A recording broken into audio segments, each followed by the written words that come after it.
আজহারী সাহেব বলল, এক দল খেয়ে গেছে আর এক দল খাওয়ার জন্য বসে আছে, আরেক দল খাওয়ার জন্য রেডি হয়ে আছে। এই আজহারী ওয়াজ আর কোন দোকানে চলতে দেওয়া হবে না। বললাম কেন? বলতেছে উনি কাদেরকে মিন করে বলেছে বলেন? উনি কাদেরকে মিন করে বলেছে, কাদেরকে মাইন্ডে নিয়ে বলেছে? আমি বললাম উনি জামাত ইসলামের মাইন্ডে নিয়ে বলেছে যে একদল খেয়ে গেছে আর একদল খাওয়ার জন্য বসে আছে, ওরা হলো জামাতে ইসলাম। বলছে জামাত ইসলাম খাওয়ার জন্য বসে আছে, আপনি বললেন আর আমি মেনে নিলাম। কেন? বলছে ওরা কি খায়, কারা খায় আমরা জানি না। কারা খায় এটা তো আমরা জানি, ঠিক না বেঠে? কারা খায় এটা আমরা জানি। সুতরাং আমাদের ভুল বুঝাবেন না, আমাদের ভূগোল পাবেন না। আমরা বুঝতে পেরেছি কাদের কথা বলেছে। আমি বললাম যদি বুঝে থাকেন, আপনার দলের সর্বোচ্চ নেতা যিনি, তিনি বলেছেন যদি কেউ চাঁদাবাজি করে, যদি কেউ সন্ত্রাসী করে, যদি কেউ মানুষের উপরে জুলুম করে, তাদেরকে ধরে আইনের আওতায় সোপর্দ করবেন, আইনের হাতে সঁপে দিবেন। যদি আপনাদের লিডার এই কথা বলেন আর তার বাইরে যদি আপনি চাঁদাবাজি করেন, তাহলে বুঝে নেব আপনি ওই লিডারের আনুগত্য মানেন না।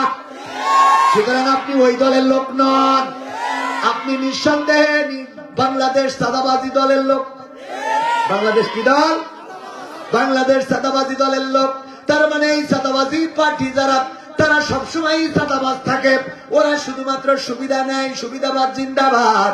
এখন আবার চাঁদাবাজি পার্টিরা নতুন করে ওই পার্টিতে যোগ দিচ্ছে, কারণ জানে এই পার্টি করতে গেলে কোরআন জানা লাগবে, হাদিস জানা লাগবে, বই পড়া লাগবে, ইসলামী সাহিত্য পড়া লাগবে, নামাজ পড়া লাগবে, রোজা করা লাগবে। এইগুলো না করলে এই পার্টিতে দাম বাড়ে। কথা কয় না, দাম বাড়ে। এই জন্য যেই পার্টিতে গেলে সাথে সাথে চাঁদাবাজি করা যায়, সেইরাম দলে জাতি চায়। অথচ ওই দল চাঁদাবাজের দল নাই। আবার কেউ মনে করেন না যে আমি কিন্তু চাঁদাবাজের বিরুদ্ধে কথা বলছি, ঠিক না? ঠিক। বেগম খালেদা জিয়া আপসীন নেত্রী, বাংলাদেশে থেকে প্রমাণ করে দিয়েছে এই দেশের মাটিতেই মরবো, এই দেশের মাটিতেই থাকবো, অসুস্থ অবস্থায় বিদেশে নিতে হবে। কিন্তু বিদেশেও নিতে দেয় নাই, চিকিৎসা করাতে দেয় নাই। ইমিডিয়েট নতুন করে গেল চিকিৎসা নেওয়ার জন্য। তারেক রহমানের সাথে মিল হয়েছে, দেখা হয়েছে, মা সন্তানের সাক্ষাৎ হয়েছে। এটা এক অপূর্ব পৃথিবীর চমৎকার একটা দৃশ্য, মায়ের সাথে সন্তানের সাক্ষাৎ। ওগো আমার ভাইয়েরা, দেখেন বর্তমানে সময়ে বাংলাদেশে দুই পরিবারের একজনও বর্তমান বাংলাদেশে নাই। আছে? জিয়াউর রহমান পরিবারের একজনও নাই, আবার বঙ্গবন্ধু রহমান পরিবারের একজনও নাই, মুজিবুর রহমান পরিবারের একজন আছে? একজনও নাই। ক্ষমতার মালিক কে? চেয়ারের মালিক কে? আল্লাহ যাদেরকে সিদ্ধান্ত নেবেন তারা থাকবে। যারা সারাটা জীবন ধরে বলেছে ৭১-এর অমুক কার এই মুহূর্তে বাংলা থাক, ঠিক না বেঠে? কয় আয় আয় ৭১-এর অমুক তমুক এই মুহূর্তে বাংলা থাক। এই বাংলায় তো তারাই আছে, আর সব চলে গেছে। কথা বলে না, ঠিক না বেঠে? সব চলে গেল। আল্লাহ পবিত্র কোরআনের সূরা আল ইমরানে বলেছেন, তুইজ্জু মান তাশাউ ওয়া তুযিল্লু মান তাশা। আল্লাহ যাকে চান তাকে ইজ্জত দান করেন, আর যাকে চান তাকে বেইজ্জতি করে ছেড়ে দেন। ইজ্জত দেওয়ার মালিক কে? ইজ্জত দেওয়ার মালিক আল্লাহ, সম্মান দেওয়ার মালিক আল্লাহ।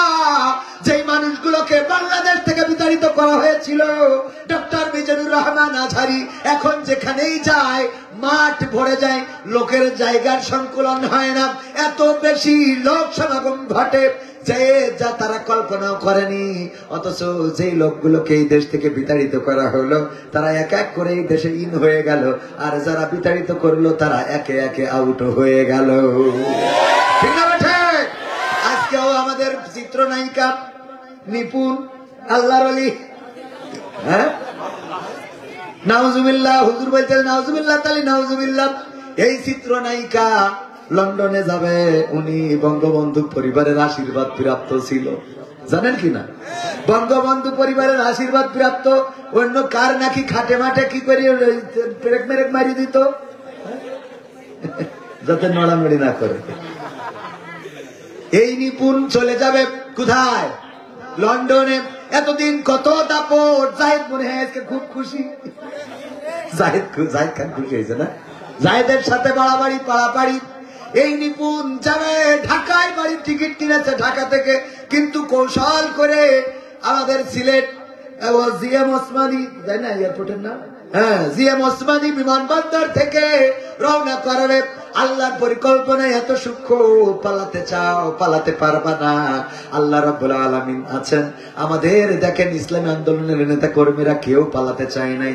যদি কেউ হিজরত করে থাকে তাও পরিকল্পনা সংগঠনের অনুগত্য মেনে করেছে, ঠিক না বেটা? কেউ পালাই নাই, বরং ফাঁসির কাস্টে হাসতে হাসতে ঝুলে পড়েছে। ফাঁসির কাস্টে গিয়েছে কাদের মোল্লা রাহিমাহুল্লাহ। যখন ফাঁসির কাস্টে যান, জল্লাদেরা পরবর্তীতে বলল কাদের মোল্লা মানুষটা ছোট ছিল, সাইজে ছোট। ছোট মানুষরা হাঁটার গতি, ওরা যতই জোরে হাঁটুক আস্তে হয়ে যায়, ঠিক না বেঠি? ছোট মানুষগুলো জোরে হাঁটলেও আস্তে হয়ে যায়। কিন্তু আব্দুল কাদের মোল্লা রাহিমাহুল্লাহ যখন ফাঁসির কাস্টে যাচ্ছেন, এত জোরে হেঁটেছেন যে জল্লাদেরা, বিশাল সুঠাম দেহের অধিকারী এই জল্লাদ গুলো আব্দুল কাদের মোল্লা রাহিমাহুল্লাহর সাথে হেঁটে পারে নাই। আল্লাহু আকবার। আবার মতিউর রহমান নিজামী সন্তানদের ডেকে বললেন, ওগো আমার কলিজার টুকরা, বলে দাও কালকে ফাঁসির কাস্টে কেমন করে ঝুলবো? সেখানে কি লুঙ্গি পরে যাব নাকি পায়জামা পরে যাব? আমার কবর দেওয়ার জন্য বাড়িতে যাবে কে? তোমাদের মাকে সাথে নিও না, তোমাদের মা বড্ড অসুস্থ। এত পথ যদি জার্নি করে ক্লান্ত হয়ে পড়বে, কেমন ইমান থাকা লাগে চিন্তা করে দেখেন। যে ফাঁসির আগে সন্তানের কাছে জিজ্ঞাসা করে লুঙ্গি পরবো নাকি পায়জামা পরবো, কে আমার কবর দিতে যাবে? এটা বলার মতো ইমান চারটেখানি কথা নয়। যারা আল্লাহর প্রতি নিজেদেরকে সঁপে দিয়েছে, যারা বলেছে ইন্না সলাতি ওয়া নুসুকি ওয়া মাহিয়ায়া ওয়া মামাতি লিল্লাহি রাব্বিল আলামিন, যারা আল্লাহর কাছে নিজেদেরকে সঁপেছে তারা কোনো বাতিলের কাছে মাথা নত করে না। আর যারা আল্লাহকে মানতে পারে নাই, যারা আল্লাহকে রব মানে নাই, যারা আল্লাহকে প্রভু হিসাবে স্বীকার করতে পারে নাই, তারা ইন্টারনেট বন্ধ করে হেলিকপ্টারে করে দাদার দেশে চলে যায়, ঠিক না বেটা? কারণ এই দেশে তাদের রব নাই, এই দেশে তাদের প্রভু নাই, এই দেশে তাদের আল্লাহ নাই, এই দেশে তাদের স্রষ্টা নাই, এই দেশে তারা যার আনুগত্য করে সে নাই, ঠিক না বেঠিক? তারা আনুগত্য করে যার চলে গেছে তার কাছে। আমরা আশ্রয় চাই কার কাছে? বিপদে পড়লে আশ্রয় চাই কার কাছে? এগুলো শিখাইছেন কে? বিশ্ব নবী সাল্লাল্লাহু আলাইহি ওয়াসাল্লাম সহ 1,24,000 মতান্তরে 2,24,000 পয়গম্বর পৃথিবীতে আসলেন। আর আমাদের আল্লাহর প্রতি কেমন অটল অবিচল থাকতে হয় সেটা শিখিয়ে গেলেন। মুসা আলাইহিস সালাম নদীর কিনারায় পৌঁছে গেল। উম্মতেরা বলল, আর কোন উপায় নাই ওগো মুসা, তোমার যুক্তি শুনে আজকে বিপদে পড়েছি, আর বাঁচার কোন রাস্তা রইল না। এখন তো মারা যাওয়া ছাড়া কোনো রাস্তা নাই। কারণ তাদের হাতে ডিবি, তাদের হাতে বিজিবি, তাদের হাতে এনএসআই, তাদের হাতে ডিজিএফআই, তাদের হাতে ভারতের বিএসএফ আছে, সব তাদের হাতে। এখন আমাদের আর বাঁচার কোন রাস্তা নাই। মুসা আলাইহিস সালাম বললেন, আমার আল্লাহ বলেছেন লা তাকনাতু মির রাহমাতিল্লাহ। আল্লাহু আকবার। আল্লাহর রহমত থেকে নিরাশ হওয়া যাবে? আল্লাহর রহমত সব সময় বান্দার কাছে আছে। মুসা আলাইহিস সালাম কোন চিন্তা করলেন না, দুশ্চিন্তাগ্রস্ত হইলেন না। আল্লাহ রাব্বুল আলামিন বললেন, মুসা হাতের লাঠি নিয়ে দাঁড়িয়ে কেন?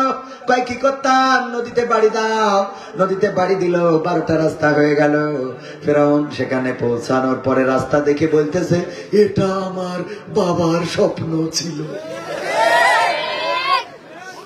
এটা আমার বাবার স্বপ্ন ছিল। সবাই ঢোকো ঢোকো, এটা আমার বাবার স্বপ্ন, আমার বাবার স্বপ্ন পূরণ করেছি, রাস্তা বানিয়ে দিলাম, ঢুকে যাও।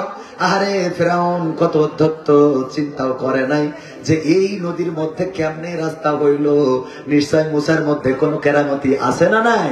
মুসার মধ্যে কোনো কেরামতি আছে। দেখেন কত বড় জালিম, এত বড় জালিম যে এটা এই নদীর মধ্যে রাস্তা দেখে ওর বিশ্বাস হয় নাই যে এই রাস্তা মুসা আলাইহিস সালামের আল্লাহ বানাইতে পারে। ও নিজেই কয় আমি বানাইছি। ঢুকে গেল, মাঝে বরাবর চলে গেল, আর চুবানি খাইলো, সব নিঃশেষ হয়ে গেল। ইব্রাহিম আলাইহিস সালাম শিখিয়েছেন কেমন করে আল্লাহর পরে আস্থা রাখতে হয়, কেমন করে নিজেকে সমর্পণ করতে হয়। ইব্রাহিম আলাইহিস সালাম বললেন, ইন্নী ওয়াজ্জাহতু ওয়াজহিয়া লিল্লাযী ফাতারাস সামাওয়াতি। সবাই পড়েন, এটা মুখস্থ আছে না? পড়েন, ইন্নী ওয়াজ্জাহতু ওয়াজহিয়া লিল্লাযী ফাতারাস সামাওয়াতি ওয়াল আরদ হানিফান ওয়া মা আনা মিনাল মুশরিকিন। আমার আল্লাহর কাছে ইব্রাহিম আলাইহিস সালাম এত সুন্দর করে বললেন, ওগো আল্লাহ, আমার মুখ আমি ঘুরিয়ে নিলাম, আওয়ামী লীগের দিকেও রাখলাম না, বিএনপি জামাত হেফাজত জাসদ বাসদ সব দিক থেকে ঘুরে, মানে তখনকার সময় দলের কথা বোঝেননি, মানে এখন মিলাই নেবেন, মানে আবার বললি মনে করি না যে তখনও তাহলে কি আওয়ামী লীগ ছিল না, তখন ওরা ছিল না, ওদের ভাইরা ভাই ছিল, ঠিক না বেটে? তখন এরকম দল ছিল। ইব্রাহিম আলাইহিস সালাম বললেন, আমি সব দল থেকে মুখ ঘুরাই নিলাম, নিয়ে আমার মুখটা করে দিলাম এই আসমান জমিনের যিনি স্রষ্টা সেই আল্লাহর কাছে। আর আমি ঘোষণা করে দিলাম আমি কোন মুশরিকের অন্তর্ভুক্ত নই। এই কথা যখন আত্মসমর্পণ করে দিয়েছে কার কাছে? আত্মসমর্পণ করেছে কার কাছে? আত্মসমর্পণ করার পরে চলে গেল মন্দিরে, মূর্তিগুলো ভাঙলো, খালি বড়টা বাদে সবথেকে লিডার যেটা সেটা রাখলো, তার কাদের উপরে কুরুল রাখলো। ওরা গিয়েছিল কাজের মেলায়, ফিরে এসে বলে ভাঙলো কারা? বলছে কারা আর ভাঙতে পারে? জামাত শিবিরের কাজ। ধরো শিগগিরি ধরো, ধরে নিয়ে আসো। ইব্রাহিম আলাইহিস সালামকে ধরে আনা হলো। ইব্রাহিম আলাইহিস সালাম বললেন, কি হয়েছে? ওই যে আমাদের মূর্তিগুলো কারা ভেঙেছে, আমরা গিয়েছিলাম কাজের মেলায়, তুমি তো শুধুমাত্র জানো নাই, তোমার তো চাল চলন সন্দেহজনক, বলো কে ভেঙেছে? কয় দেখো প্রধান মূর্তিটার কাঁধে কুড়াল, আমার মনে হয় ও রাগারাগি করে যে কাঁঠাল আঙুর আপেল কলা পাকা ওইগুলো খাইতে দিছাও, ওই খাওয়া নিয়ে মারামারি করি সব মারি ফেলি, সব মারি ফেলি, একটা বাসায় রাখে না। ওই বড়রা কান্দে কুড়াইল দেখো দিন, ও কুপান্দে ধুয়ে দিস। নমরুদ কয় তুমি বোঝো না, ওরা কথা বলতে পারে না, হাঁটতে পারে না, চলতে পারে না, খাইতে পারে না, নাচতে পারে না, গাইতে পারে না, কেমন করে তুমি আমাদের দেবতার দোষ দাও? তারা কি নিজেরা নড়তে পারে, চড়তে পারে না? কই যে ওই কথা, সাদাবাজি কারা করে আমরা জানি না, কথা কি বোঝা গেছে? তুমি যে বললে জামাত ইসলাম করে, আমরা বুঝি না, জামাত করে তো জামাত। হ্যাঁ, আমরা জানি কে করতে পারে। এরা তো এই মূর্তি নড়ে না, চড়ে না, হাঁটে না, খায় না, ঘুমায় না, জাগে না, এই রুকু করে না, সিজদা করে না, কিছুই করে না। ইব্রাহিম আলাইহিস সালাম বললেন, যদি তাই হয় তাইলে তোমরা তার কাছে কেন মাথা নত করো? তোমরা কেন স্রষ্টা আল্লাহর কাছে মাথা নত করো না? যদি তোমাদের মূর্তি নড়তে না পারে, হাঁটতে না পারে, ঘুরতে না পারে, বেড়াতে না পারে, নিজেদের আত্মরক্ষা করতে না পারে, তাইলে এমন মূর্তিকে কেন রব মেনে নাও? বরং আমি যে আল্লাহর কাছে আত্মসমর্পণ করেছি বলে দাবার সাথে বলো, ইন্না সালাতি ওয়া নুসুকি ওয়া মাহইয়ায়া ওয়া মামাতি লিল্লাহি রাব্বিল আলামিন। আমরা আল্লাহর কাছে আত্মসমর্পণ করে দিলাম। নমরুদ কয়, ও ইব্রাহিম, আর বুঝতে বাকি নাই, এইবার তুমি জাহান্নামে যাবা। কোনে যাবা? জাহান্নাম বানানো হলো, কঠিন জাহান্নাম, এত আগুন সবার জানা। সেই আগুন বানানোর জন্য কয়েকটা মাস, কয়েকটা সপ্তাহ বা কয়েকটা দিন লেগে গেল। বড় এত প্রকাণ্ড আগুন করা হলো যে আগুনের উপর দিয়ে পাখিরা উড়ে গেলে পাখিগুলো ঝলসে পড়ে যেত আগুনের মধ্যে। আগুনের ধারের কাছে কেউ যেতে পারে না। কি করা যায়? ইব্রাহিমকে ফেলতে হবে, ছেলে দিলেও পৌঁছাবে না, এত প্রকাণ্ড আগুন। আর আগুন হলো জাহান্নামের শাস্তি। দুনিয়ায় যখন জুলুম সীমা অতিক্রম করে তখন আল্লাহ রাব্বুল আলামিন এরকম শাস্তি দেয় না? আগুন দিয়ে পুড়িয়ে দিয়েছে অসংখ্য শহর, আছে না নাই? কোরআনকে অবমাননা করার কারণে ইতিপূর্বে আগুনে ঝলসে গেছে অসংখ্য শহর। আবার নতুন করে আগুন লেগেছে ক্যালিফোর্নিয়ায়, দেখেছেন না? দেখেন না? এলিট পার্সনদের পতিতালয়। ক্যালিফোর্নিয়া হলো এলিট পার্সনদের পতিতালয়, বেশ্যাখানা। সেখানে ভিআইপিরা যায় অপকর্ম করার জন্য। নাউজুবিল্লাহ বলবেন না? সুবহানাল্লাহ। হ্যাঁ, নাউজুবিল্লাহ। মাঝে মাঝে টেস্ট করা দরকার। দর্শক খুব ভালো, আলহামদুলিল্লাহ বলেন, আলহামদুলিল্লাহ। এলিট পার্সনদের পতিতালয়। এই পতিতালয়ে আটকা পড়েছিল নূরা ফাতেহি। পড়ল না, পড়ে নাই, আল্লাহ হায়াত দিয়েছে। আরে এরপরেও যদি ওদের হেদায়েত না হয়, ওদের হেদায়েত আর জীবনে হবে? নূরা ফাতেহি আটকা পড়েছিল। শহরটা পুড়ছে, যেই ক্যালিফোর্নিয়া ফিলিস্তিনে আগুন জ্বলতে চায়, সেই ক্যালিফোর্নিয়া পুড়িয়েছেন কে? আল্লাহ রাব্বুল আলামিনের পরিকল্পনা আল্লাহ জানেন কাকে কোন অবস্থায় নিয়ে যাবেন। 41 সালের আগে ক্ষমতা ছাড়বে না, আর আমার আল্লাহ বললে 31 সালও আসবে না। ঠিক না বেঠে? আল্লাহ রাব্বুল আলামিন যেই পরিকল্পনা করে রাখেন সেই পরিকল্পনা বাস্তবায়িত হয়। মানুষের পরিকল্পনা কখনো বাস্তবায়িত হওয়ার নয়। মানুষ পরিকল্পনা করতে পারে, চেষ্টা করতে পারে, সফল করার মালিক কে? সফল করার মালিক আল্লাহ। যদি তাই না হয়, কত দম্পতির দেখেন সন্তান নাই, আহারে সন্তানের জন্য কত কষ্ট করে, কত কাটাকাটি করে। আমার সাথে এসেছে আমার সফর সঙ্গী আপনাদের ভদ্রঘাটে ইসলামী ব্যাংকের প্রোপাইটার সুজন ভাই। আছেন নাকি সামনে? ভিতরে আছে আমার সুজন ভাই। 7টা বছর ধরে বিয়ে করেছে, এখনো সন্তানের মুখ দেখে নাই। আমাদের গত 6 তারিখের মাহফিলে দোয়া চাইলো, হুজুর দোয়া করে দিবেন যেন একটা সন্তান আল্লাহ রাব্বুল আলামিন দান করেন। ওগো আমার ভাইয়েরা, আবার দেখা যায় উনার অনেক টাকা, ব্যাংকের মালিক, টাকা আছে না নাই? অনেক টাকা, কিন্তু খাওয়ার লোক নাই। আর দেখেন ভ্যান চালায়, খায়, ওর প্রতি বছরে দুইটা করে আছে না না? দেয়ার মালিক কে? আপনি পরিকল্পনা করলেই হবে না। আপনার ব্যাংক থাকতে পারে, আপনার টাকা থাকতে পারে, সম্পদ থাকতে পারে, কিন্তু খাওয়ানোর মুখ দেয়ার মালিক কে? আবার দেখবেন অনেকেই বড় লোক, টাকা পয়সা হয়ে গেছে, এবার ডাক্তারের কাছে গেল। ডাক্তার সাহেব আজ কেমন জানি শরীরটা ঝিনঝিন করতেছে। ডাক্তার রক্ত নিলে একটুখানি এখান থেকে ছিদ্র করে নিয়ে চেক করি, বলছে আজকে থেকে খাওয়া বন্ধ। কেন? আপনার ডায়াবেটিস ধরা পড়ে আছে না নাই? সব বাদ। এইবার চা খাবে, তাও চিনি ছাড়া। চিনি বাদ, গোস্ত বাদ, এ খাওয়া বাদ, তা খাওয়া বাদ। ফজরের নামাজ পড়তে ওঠে না, অথচ এখন তাহাজ্জুদের সময় উঠেতে 7 মাইল হাঁটে। আছে না নাই? পরিকল্পনা কার? আপনার টাকা দিবেন কিন্তু খাওয়ার অবস্থা দিবেন না।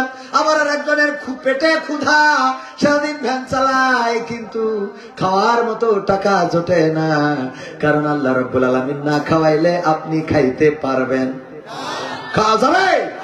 তার প্রমাণ আবার ওই যে অনেকেই বলবেন খালি রাজনীতির কথা কয়।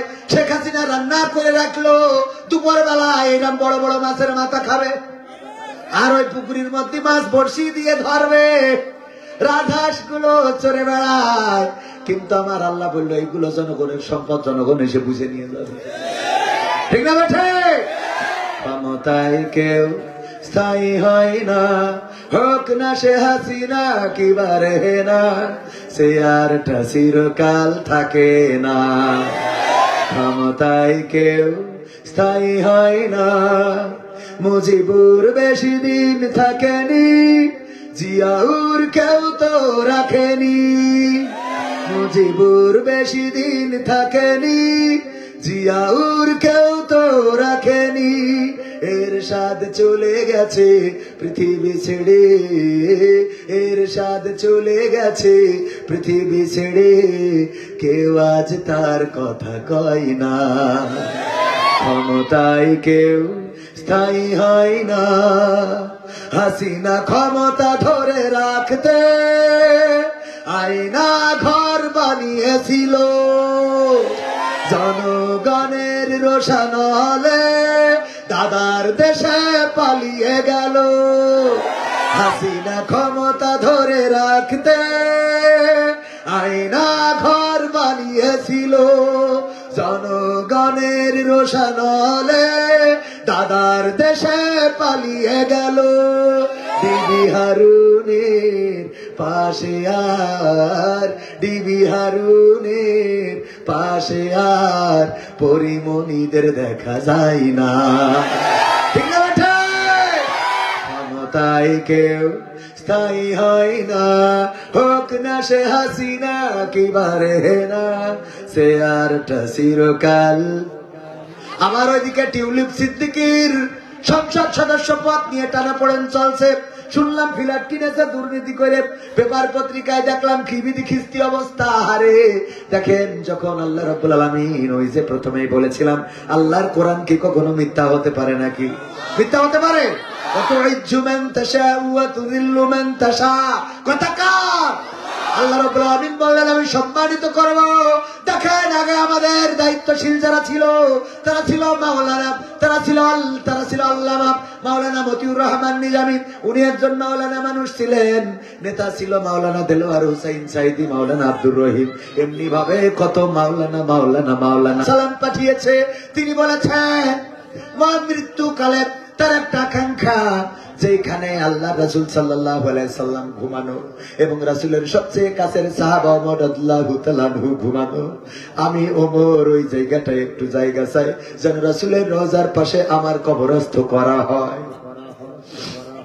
বলবা না যে আমিরুল মুমিনিন দাবি জানিয়েছে, এটা বলবা না। রাষ্ট্রপ্রধান দাবি জানিয়েছে, এটা বলবা না। খালি একজন সাধারণ মানুষ হিসাবে আমি এতটুকু তার কাছে চাই, আমি এটা আবদার করছি, যদি আমার আবদার তিনি রাখতে চান, আম্মা আয়েশা রাদিয়াল্লাহু তাআলা আনহা উম্মুল মুমিনিন তিনি যদি রাখতে চান, আয়েশা রাদিয়াল্লাহু তাআলা আনহা বললেন আমার ইচ্ছা ছিল যে রাসূলের পাশে আমি ঘুমাবো, কারণ ওখানে ও আবু বকর ঘুমানো, আমার বাবা আর আমার স্বামী ঘুমানো, সেই জায়গায় আমি ঘুমাতে পারবো। কিন্তু যেহেতু ওমর দাবি জানিয়েছে আর ওমরের মান মর্যাদা ইসলামে আমার থেকে 1000 গুণ বেশি, আমি ওমরের ওখানে ঘুমানোর জন্য ওমরকেই উত্তম মনে করলাম। আমি আমার অধিকার ছেড়ে দিয়ে ওমরের জন্য জায়গাটা ছেড়ে দিলাম। এখানেই শেষ নয়, ওমর বিন খাত্তাব রাদিয়াল্লাহু তাআলা আনহু আব্দুল্লাহকে বললেন, আব্দুল্লাহ আমি মারা যাওয়ার পরে, আমার জানাজা শেষ করার পরে আমার লাশটা আবার নিয়ে যাবা আম্মা আয়েশা রাদিয়াল্লাহু তাআলা আনহার কাছে, তারপরে দ্বিতীয়বারের মতো বলবা, যদি সে অনুমতি দেয় সেখানে কবরস্থ করবা, আর যদি অনুমতি না দেয় তাইলে সাধারণ মুসলমানদের কাতারে আমারে কবর দিবা। আম্মা আয়েশা রাদিয়াল্লাহু তাআলা আনহা দ্বিতীয়বারের মতো আবার অনুমতি দিয়ে দিলে। আল্লাহর রাসূলের রওজার পাশে ওমরের রওজা আছে না নাই? ইসলামের খলিফা ও আমার ভাইয়েরা, একজন ইসলামী আন্দোলনের নেতা কর্মী কতটুকু আল্লাহর কাছে আত্মসমর্পণ করে, কতটুকু নিজেদেরকে সময় দেয়, তারা কোনো বাতিলের কাছে মাথা নত করে না, তারা আল্লাহর প্রতি সন্তুষ্ট থাকে। আর যার জন্য বিপদে পড়লেও তারা তাদের খুশি করেন কে? বিপদে পড়লেও আল্লাহ খুশি করেন, মুসিবতে পড়লেও আল্লাহ খুশি করেন। আর যারা আল্লাহর বাইরে নিজের মাথা নত করে দেয়, তাদের ইন্টারনেট বন্ধ করে হেলিকপ্টারে করে ভারতে যাওয়া ছাড়া রাস্তা থাকে না। ঠিক না বেঠা? এই জন্য আমরা আমাদের জীবনকে সঁপে দেব কার কাছে? কার কাছে? ভাইয়েরা আমার, সময় অল্প, অল্প কথা শোনাতে চাই, যে কথাগুলো আমাদের আপনাদের কাজে লাগে। আমি বেশি বড় বক্তা নই, ভালো বক্তা নই, এটা আগেই বলেছি। আপনারা আমারে যেভাবে উপরে দিয়েছেন, উপরে দেন, এর জন্য জানি না পরকালে আল্লাহ আমারে হিসাব চাই কিনা, যে কবির বিন সামাদ তুই প্রধান বক্তা হয়েছিলি কেমনে, এইটা কর। এইটাও যদি আল্লাহ ধরে আমার হিসাব দেওয়ার মতো, আমি তো পরকালের বিষয় নিয়ে খুবই টেনশনে আছি, কি করবে। আর টাকা পয়সার বিষয় তো আছে, এত টাকা তুই নিলি, হ্যাঁ, এগুলো তো ধরা খাওয়া লাগবে না, লাগবে না। আরো কত কথা বলি, যে এই কথাগুলো বাস্তবতার সাথে, অনেক কথা আছে বাস্তবতার সাথে মেলে না। আগামীর দিন হবে কোরআনের দিন, আগামীর দেশ হবে কোরআনের দেশ। আল্লাহ যদি বলে তোর সাথে কইছিল কিনা এইটা কর। আমাদের আশা, আমাদের কি, আগামীর দিন হবে কোরআনের দিন, আগামীর দেশ হবে কোরআনের দেশ। তবে এটা হওয়ার জন্য মুসলমানদের জাগার দরকার আছে না নাই? সাহস নিয়ে দাঁড়িয়েছ তাই মুক্ত হয়েছে জমিন, সাহস করে দাঁড়ালে আর একবার কায়েম হয়ে যাবে দিন। সাহস নিয়ে দাঁড়িয়েছ তাই মুক্ত হয়েছে জমিন, সাহস করে দাঁড়ালে আর একবার কায়েম হয়ে যাবে দিন। নয় নয় নয় আর কোন ভয়, আনতে হবে দিনের বিজয়। নয় নয় নয় আর কোন ভয়, আনতে হবে দিনের বিজয়, দিনের বিজয়। যারা ভেবেছিল ছাড়বে না আর ক্ষমতার ওই মাসনদ, দেখেছে তারা রবের পাকড়াও কি করে করে নাস্তানাবুদ। যারা ভেবেছিল ছাড়বে পাবে না আর ক্ষমতার ওই মাসনদ। দেখেছে তারা রবের পাকড়াও কি করে করে নাস্তানাবুদ। তাই নয় নয় নয় আর কোন ভয়, আনতে হবে দিনের বিজয়, দিনের বিজয়। মানুষের সাথে যারা করেছে দুশ্মনী, করেছে বাড়াবাড়ি, দেশের বুকে তাদের হয়নি তো জায়গা, যেতে হলো মামার বাড়ি। মানুষের সাথে যারা করেছে দুশ্মনী, করেছে বাড়াবাড়ি, দেশের বুকে তাদের হয়নি তো জায়গা, যেতে হলো মামার বাড়ি। তাই নয় নয় নয় আর কোন ভয়, আনতে হবে দিনের বিজয়, দিনের বিজয়। কাবা রক্ষাই যেই মহারব পাঠিয়েছিলেন বাবিল, আজও তিনি দয়াময় তেমনই আছে, বদলেনি তো একদিন।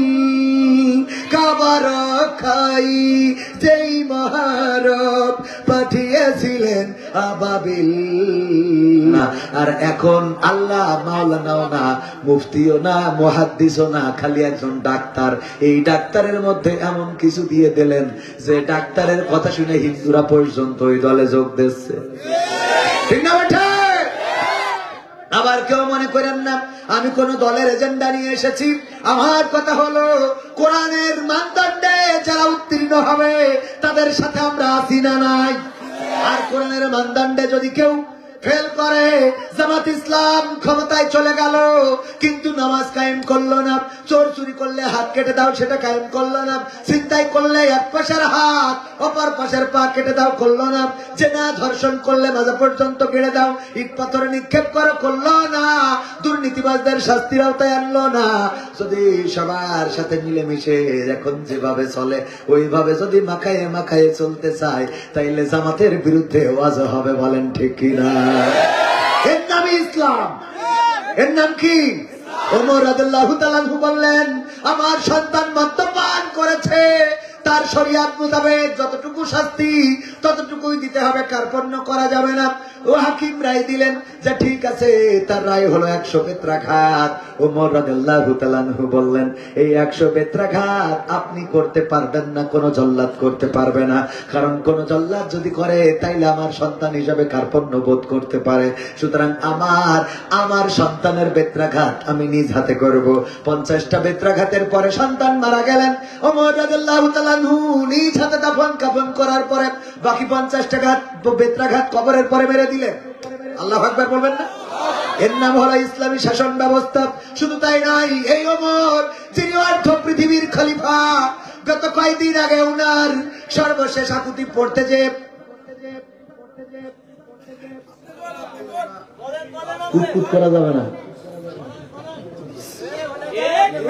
আমি তো ভালো বক্তা না, বোঝেন না? আমার এই কথা বলতে গেলে আধ্যাত্মিকতা ছাড়া কথা বলতে পারিনি।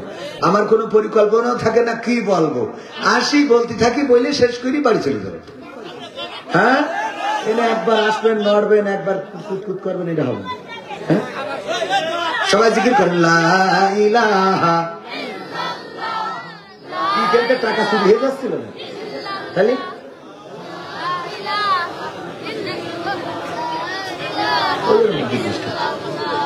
আমি তো ভালো বক্তা না, ঝামেলা হয়ে যায়। এটা তালে চলতে চলতে হঠাৎ থেমে গেলি, গাড়ি ব্রেক করি আবার রানে করা, তো যে সে গাড়ি না। অন্য মানুষের, অন্য হুজুরকে টয়োটা ইঞ্জিন, আমার তো ভারতের টাটা। বোঝেননি? এই জন্য টাটা তো ওই দেখা যায় যে দুঃখ দুঃখ দুঃখ দুঃখ। থাকবে একটু শয়তান তাড়াই নিলাম, কারণ শয়তান এসে কাটি করে। ঠিক না বেটে? তাহলে কোন জায়গায় ছিলাম ভুলে গেছি। ওমর রাদিয়াল্লাহু তাআলা আনহু সর্বশেষ আকুতি পড়তে যে চোখে অশ্রু চলে আসলো। যখন আঘাত করেছে পরিকল্পনা করে শহীদ করার জন্য, ওমর রাদিয়াল্লাহু তাআলা নূর পেট ছিদ্র হয়ে গেছে। একটু দুধ পান করে, যাই পান করে সেটা পেট দিয়ে বের হয়ে যায়। কেমন অবস্থা! তখন তো উন্নত মানের হাসপাতাল নাই, চিকিৎসা নাই। ডাক্তার সেই সময়ের যারা চিকিৎসাবিদ ছিল বা সেই সময় যারা চিকিৎসা করত, তারা বলল, ওগো ওমর রাদিয়াল্লাহু তাআলা আনহু, আর আপনার বাঁচার সম্ভাবনা ক্ষীণ হয়ে গেছে, আর হয়তো পৃথিবীতে বেঁচে থাকবেন না, আপনি ওপারে যাওয়ার জন্য প্রস্তুতি নিতে পারেন। ওমর রাদিয়াল্লাহু তাআলা আনহু সন্তানকে ডাকলেন, আব্দুল্লাহ ইবনে ওমরকে ডাকলেন, ডেকে বললেন, ও আব্দুল্লাহ ইবনে ওমর, তুমি চলে যাও আয়েশা রাদিয়াল্লাহু তাআলা আনহার কাছে, যে আমার সালাম বলবা, আমার সালাম বলবা, আমার সালাম দিয়ে বলবা। আয়েশা রাদিয়াল্লাহু তাআলা আনহু সহ আরেকজন সাহাবীর নামটা ভুলে গেছি, সেই সাহাবীর কাছে আল্লাহর নবী মুনাফিকদের একটা লিস্ট ধরিয়ে দিয়েছিলেন। হুযায়ফা রাদিয়াল্লাহু তাআলা আনহু, তার কাছে আল্লাহর নবী মুনাফিক কারা এই লিস্টটা ধরিয়ে দিয়েছিলেন। আল্লাহর নবী বললেন, হুযায়ফাকে সালাম বলবা আর আমার কাছে ডেকে পাঠাবা, আমার কাছে ডেকে পাঠাবা। হুযায়ফা আসলো, আল্লাহর নবী বললেন, ওগো হুযায়ফা, বলো দেখি আল্লাহর নবী মুনাফিকদের যে তালিকা দিয়েছে তোমার কাছে, ওই তালিকায় আমার নামটা আছে কিনা? আল্লাহু আকবার বলবেন না?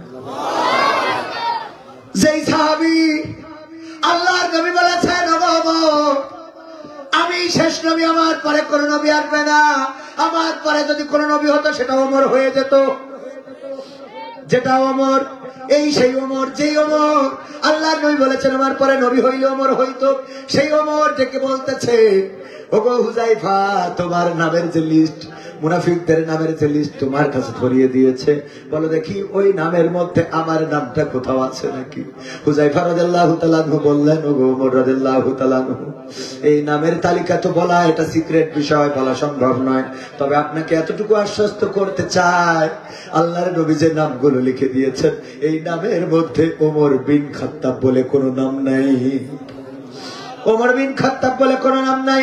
এবার আব্দুল্লাহকে বললেন, আব্দুল্লাহ যাও আয়েশাকে সালাম বলবা, আর বলবা এই মৃত্যুর সময় ওমর সালাম বলেছে, বলবা না যে আমিরুল মুমিনিন সালাম পাঠিয়েছে, বলবা ওমর বিন খাত্তাব আজও তিনি দয়াময় তেমনই আছেন, বদলেনি তো এক দিল, তাই নয় নয় নয় আর কোন ভয়, আনতে হবে দিনের বিজয়, দিনের বিজয়, সাহস নিয়ে দাঁড়িয়েছ তাই মুক্ত হয়েছে জমিন, সাহস করে দাঁড়ালে আর একবার কায়েম হয়ে যাবে দিন।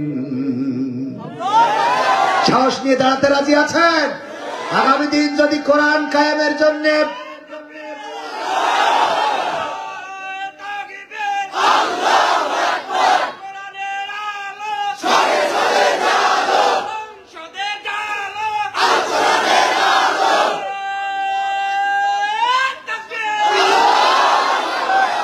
আল্লাহর জন্য নিবেদিত প্রাণ হতে হবে। আমরা যখন বলি ইন্না সালাতি ওয়া নুসুকি ওয়া মাহইয়ায়া ওয়া মামাতি লিল্লাহি রাব্বিল আলামিন, আমরা কি বললাম? হে রব, নিশ্চয় আমাদের সালাত, আমাদের কুরবানি, আমাদের জীবন, আমাদের মরণ সব তোমার জন্য, বিশ্ব প্রতিপালক আল্লাহর জন্য।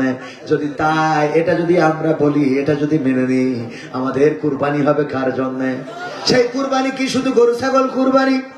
শুধু গরু ছাগল কুরবানি? আমার জীবনের সময়, আমার জীবনের অংশ, আমার সন্তান, আল্লাহর নামে আমরা যে কুরবানি করি, প্রথম কুরবানিটা এসেছে কার কুরবানির মধ্য দিয়ে? ইসমাইলের সন্তান। আল্লাহর নবী ইব্রাহিম আলাইহিস সালাম বলেন, ইয়া বুনাইয়া ইন্নী আরা ফিল মানামি আন্নী আযবাহুকা ফানজুর মাযা তারা, ওগো আমার সন্তান, আমি স্বপ্নে দেখেছি আমি তোমাকে জবাই করে দিচ্ছি। সন্তান বলল, আর কিছু দেখো না। বলেছে এই কথা? ওগো আব্বা, স্বপ্ন দেখার আর কিছু খুঁজে পান নাই, আমারে জবাই করা লাগবে, পাইছেন কি? বলেছে এই কথা? না, এই কথা বলে নাই, বরং কি বললো? ইয়া আবাতি ফাআল মা তুমারু সাতাজিদুনি ইনশাআল্লাহু মিনাস সাবিরিন। আমার আল্লাহর নবী ইব্রাহিম বললেন, ওগো আব্বা, আপনি শুনে নেন, আপনি যেটা স্বপ্নে দেখেছেন সেইটাই করেন। আপনি আমাকে ধৈর্যশীলদের মাঝে পাবেন। আল্লাহু আকবার। আপনি আমাকে ধৈর্যশীলদের মাঝে পাবেন। কেমন ধৈর্য, কেমন আল্লাহর প্রতি বিশ্বাস, কেমন অনড় অটল থাকা লাগে। ওই যে ইব্রাহিমের কথা বলছিলাম, মনে আছে না নাই? জাহান্নাম বানালো, আগুন বানালো, আগুনে ক্যালিফোর্নিয়া ধূলিসাৎ করে দিয়েছে। সাজানো গুছানো শহর মুহূর্তেই দাও দাও করে জ্বলেছে। ওগো আমার ভাইয়েরা, এখনো যারা আল্লাহকে চেনে নাই, এখনো যারা আল্লাহকে জানে নাই, এই আগুন দেখলেও তো হেদায়েত হইতে পারে না। কিন্তু এত কিছু দেখার পরেও যাদের হেদায়েত হয় না, তাদের নসিবে হেদায়েত নাই। আল্লাহর নবীকে দিয়ে আল্লাহ জানিয়েছে, আপনি চাইলেই ওদের হেদায়েত হবে। খতামাল্লাহু আলা কুলুবিহিম ওয়া আলা সামাইহিম ওয়া আলা আবসারিহিম গিশাওয়াত ওয়া লাহুম আযাবুন আযীম। আমার আল্লাহ বললেন, আপনি চাইলেই হবে না। আমি ওদের তো সিল মেরে দিছি, চোখের উপরে কানের উপরে আবরণ ফেলাই দিছি, ওরা শোনেও না, দেখেও না, ওদের হেদায়েত হবে না। আর ওদের জন্য পরকালে রয়েছে কঠিন জাহান্নামের ভয়াবহ আযাব। এই আযাবকে আমরা চাই? যদি আমরা না চাই, আল্লাহর প্রতি নিবেদিত হতে হবে। যখন আগুনের কাছে পৌঁছানো যায় না, তখন ক্রেন ভাড়া করলো। এখন যে ক্রেন, তখন বলতো চড়ক গাছ। কি গাছ? এই চড়ক গাছের মধ্য দিয়ে এক পাশ থেকে বেঁধে দেবে, তারপরে সবাই টেনে ঘুরাবে, ঘুরাইয়ে যখন চলে যাবে, আগুনের পরে অমনি রশি কেটে দেবে, ঝপ করে পড়ে যাবে। কত সুন্দর বুদ্ধি করে ক্রেন, ফেরাউনের নমরুদের আমলে ক্রেনের প্রচলন হয়েছিল। এই ক্রেন বানানো হয়ে গেল, সবাই মিলে টানা শুরু করলো। ফেরেশতারা এসে বলল, ও আল্লাহর নবী, আপনার জন্য আর সে ফেরেশতারা কান্নাকাটি করে, আমরা এসেছি সহযোগিতা করার জন্য। ইব্রাহিম আলাইহিস সালাম বললেন, আল্লাহ কি পাঠিয়েছি? আল্লাহ পাঠাইছে, কেমন করে সেটা বলি।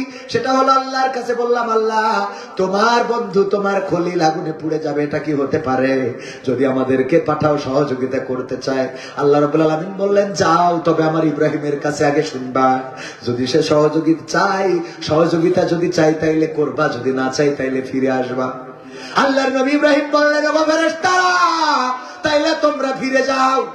তাইলে তোমরা ফিরে যাও, তোমাদের দরকার নাই। কেন দরকার নাই?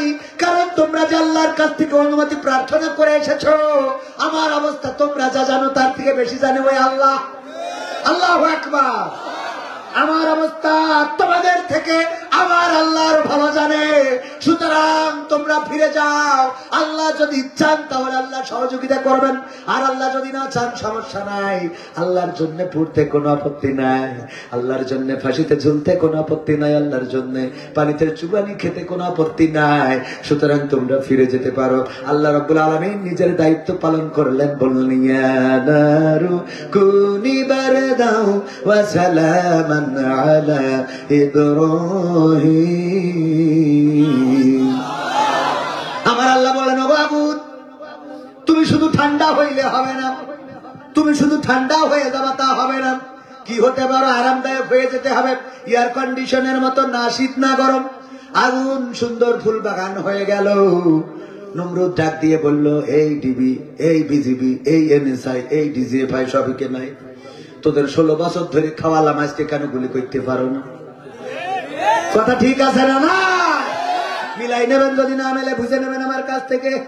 বললো, এতদিন ধরে তোদেরকে খাওয়াইলাম, এত গাছ, এত কাঠ, এত ক্রাশি, এত ডিজেল, এত পেট্রোল আমি ঢাললাম, আমি আগুন বানালাম, আর সেই আগুনের কাছে আমি যেতে পারি না। অথচ ইব্রাহিমের জন্য ফুল বাগান কেমনে হয়? এখনকার সময় ডাকলো সেনাবাহিনী প্রধান, বিজিবি প্রধান, বিমান বাহিনী প্রধান, স্থল বাহিনী প্রধান, কবর বাহিনী প্রধান, সব ডাকা হলো। ডেকে বললো, 16টা বছর ধরে খাওয়াইলাম, পড়াইলাম, এখন কেন গুলি করতে পারো না? এখন কেন আমার শত্রুদের মারতে পারো না? সেনাবাহিনী প্রধান বলল, আপনি যাই বলেন তাই বলেন, আমাদের দ্বারা আর সম্ভব না। এই যে দ্বারা সম্ভব না, এটা বলিয়েছেন কে? বলিয়েছেন কে? আল্লাহ বললো, আমাদের দ্বারা সম্ভব নেই। আনারু কুনিবার দেওয়া সালামান আলা ইব্রাহিম। আমরা এখন আরামদায়ক হয়ে যাব, ছাত্রদের নিরাপত্তা দিয়ে ঢুকাবো। ঢুকাইছে না? ঢুকাই না? নিরাপত্তা দিয়ে ঢুকাই দিলে যা বঙ্গভবনে যে রাজার ধরি নাই, কথা কয় না। ইসমাইল আলাইহিস সালাম বললেন, ও আমার বাবা, শুধু এখানেই শেষ নয়, আল্লাহর প্রতি কেমন ইমান থাকা লাগে। শয়তান এসে বলছে কোনে যাও, কয় আব্বার সাথে বেড়াতে যাই। কোনে বেড়াতে যাও? সিরাজগঞ্জে যাচ্ছি। কোনে? উল্লাপাড়ায়।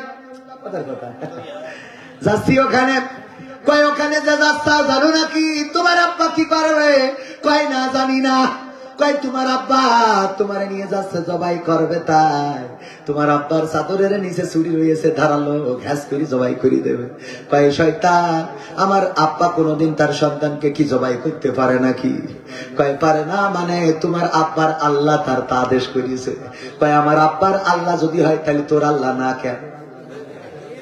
বুঝছেন? ইমান ছোট ছোট বিষয়ে ইমান ধ্বংস হয়ে যায়। ছোট বিষয়ে ইমান ধ্বংস হয়ে যায়।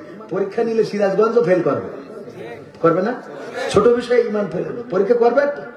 করবো ভাই, যেহেতু বলছে করবো। রেডি? আপনারা রেডি?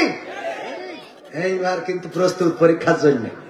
ভাইয়েরা আমার, একবার মুনকার নাকিরকে খুঁজে পাওয়া যাচ্ছে না, কোথায় যেন হারিয়ে গেল। অনেক লাশ, ক্যালিফোর্নিয়ায় আগুন লেগেছে, কত মানুষ পুড়ে মারা গেছে, ওদের কবরে রেখেছে। মান রব্বুকা মান দিনুকা মান নাবিয়ুকা প্রশ্ন করবে, কিন্তু মুনকার নাকির নাই, নাই নাই। কোথায় গেল? কোথায় হারালো? আল্লাহ রাব্বুল আলামিন একটা সার্চ কমিটি গঠন করলেন কয়েকজন ফেরেশতা নিয়ে, তাদেরকে পাঠিয়ে দিলেন, যাও দুনিয়ায় খুঁজে দেখো কোথায় আছে। খুঁজে খুঁজে খুঁজে খুঁজে তারপরে দেখা গেল আব্দুল কাদের জিলানীর কবরের মধ্যে হাত মোড়া, পিছনে পিঠ মোড়া দিয়ে বাইন্ধে রেখেছে মুনকার নাকির। বেঁধে রাখার পরে ফেরেশতারা যে আল্লাহর কাছে রিপোর্ট করলো, আল্লাহ তোমার মুনকার নাকির খুঁজে পাইছি। কোনে? দুনিয়ায় ওই যে আব্দুল কাদের জিলানী রাহিমাহুল্লাহ তার কবরের মধ্যে পিছনে হাত দিয়ে কায়দা করে শক্ত করে বেঁধে রেখেছে। কয় কেন বেঁধে রেখেছে? কয় তা তো জানি না, আমরা ভয়তে চলে আসিছি। কয় যাও যে জিজ্ঞাসা করো কি অপরাধ, কোন অপরাধের কারণে বেঁধে রেখেছে। ফেরেশতারা এসে বলে, ওগো আব্দুল কাদের জিলানী, আমাদের মুনকার নাকির ফেরেশতাদের কিসের অপরাধে বেঁধে রেখেছো? অন্যায়টা কি আমাদের একটু জানাও, আল্লাহ জানতে চাই। বললো সে তারা আমাদের কবরে ঢুকেছে, আমার কবরে এসে আমার সালাম বলে নাই, আমার প্রশ্ন করার জন্য এসেছে, কিন্তু আমাকে সালাম দিয়ে কবরে প্রবেশ করে নাই। এই কথা বলার পরে ফেরেশতারা চলে গেল। আল্লাহ মুনকার নাকির আব্দুল কাদের জিলানীর কবরে যে সালাম দেয় নাই, তার কারণে পিঠ মুড়া দিয়েতে হাত পিছনের কায়দা করে শক্ত করে বেঁধে রেখেছে। কয় যে বল আব্দুল কাদের জিলানী এখন কি চায়, আমি সেটা পূরণ করে দেবো, বিনিময়ে সে যেন আমার মুনকার নাকিরকে ছেড়ে দেয়। বললো ঠিক আছে। ফেরেশতারা এসে বললো, ও আব্দুল কাদের জিলানী, এখন তোমার দাবি কি? তোমার যে দাবি আল্লাহ পূরণ করবে, বিনিময়ে মুনকার নাকিরকে ছেড়ে দাও। বলতেছে আমার দাবি হলো এই বাগদাদে যত কবর আছে সব কবরের আযাব মাফ করে দিতে হবে। যখন ফেরেশতারা যেয়ে বলল, ও আল্লাহ তোমার বান্দা আব্দুল কাদের জিলানী সে বলেছে এই বাগদাদে যত কবর আছে সব কবরগুলোকে ক্ষমা করে দিতে হবে। আল্লাহ রাব্বুল আলামিন আব্দুল কাদের জিলানীকে ডাক দিয়ে বললেন, ও আব্দুল কাদের জিলানী, তুমি তো আমার অল্পের পথে বাঁচাই দিছাও যে তুমি শুধুমাত্র বাগদাদের মানুষের, বাগদাদের যে কটা বান্দা কবরে গেছে তাদের ক্ষমা চাইছাও।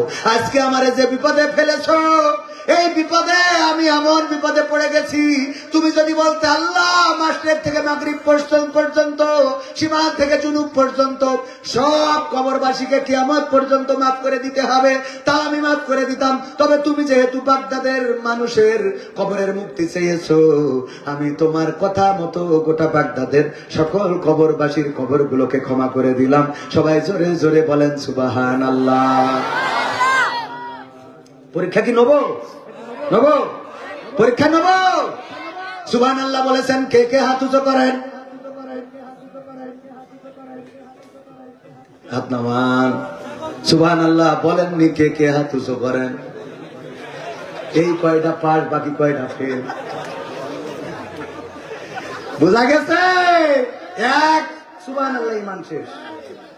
এই ফেরেশতার বেদিরা কেউ কি রাসূলের থেকে বড় হয়ে গেছে? হ্যাঁ, এটা তো এরা ওয়াজ করলে তো আপনারা লাঠি নিয়ে আসার কথা, স্টেজে লাঠি নিয়ে আসার কথা না। আপনি সুবহানাল্লাহ কইছেন, বুঝছেন? বলো সামনের পর বলে মনে মনে কইছে সব ফেক। এর মানে সুর দিয়ে যাই বলেন না কেন, যদি বলি আহারে পরিমণি কত সুন্দর চেহারা, বলেন সুবহানাল্লাহ। না চেহারার জন্য ভালো, চেহারা তো ভালো, খারাপ না। সুবহানাল্লাহ বলেন, নাউজুবিল্লাহ, অসুবিধা নেই। কিন্তু এই চেহারাটা খারাপ পথে লাগানোটা নাউজুবিল্লাহ, ঠিক না? চেহারার মালিক কে? রূপের বড়াই করিস না রে, রূপ চিরদিন থাকে না। রূপের বড়াই করিস না রে, রূপ চিরদিন থাকে না। নিজের মুখটা দেখা একদিন হইবে রে তোর যন্ত্রণা। নিজের মুখটা দেখা একদিন হইবে তোমার যন্ত্রণা। সময় হইল বড় শিক্ষক, সব দিবে শিখাইয়া। সুখের জীবন থাকবে না রে, দেখবে না কেউ চাইয়া। সময় হইল বড় শিক্ষক, সব দিবে শিখাইয়া। সুখের জীবন থাকবে না রে, দেখবে না কেউ চাইয়া। মরার আগে মরবি রে তুই, জ্বালা সইতে পারবি না। মরার আগে মরবি রে তুই, জ্বালা সইতে পারবি না। নিজের মুখটা দেখা একদিন হইবে রে তোর যন্ত্রণা। নিজের মুখটা দেখা একদিন হইবে তোমার যন্ত্রণা। কিসের এত বড়াই তোমার মাটির দেহ লইয়া? ময়রা দেখো পোকামাকড় শেষ করবে সব খাইয়া। কিসের এত বড়াই তোমার মাটির দেহ লইয়া? ময়রা দেখো পোকামাকড় শেষ করবে সব খাইয়া। এই দুনিয়া ছাড়তে হবে, অহংকার আর কইরো না।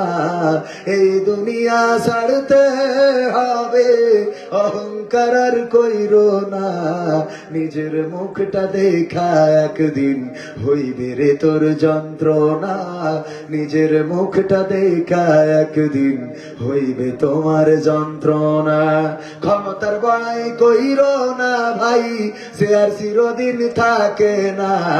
পাওয়ারের বড়াই কইরো না বোন, সে আর চিরদিন থাকে না।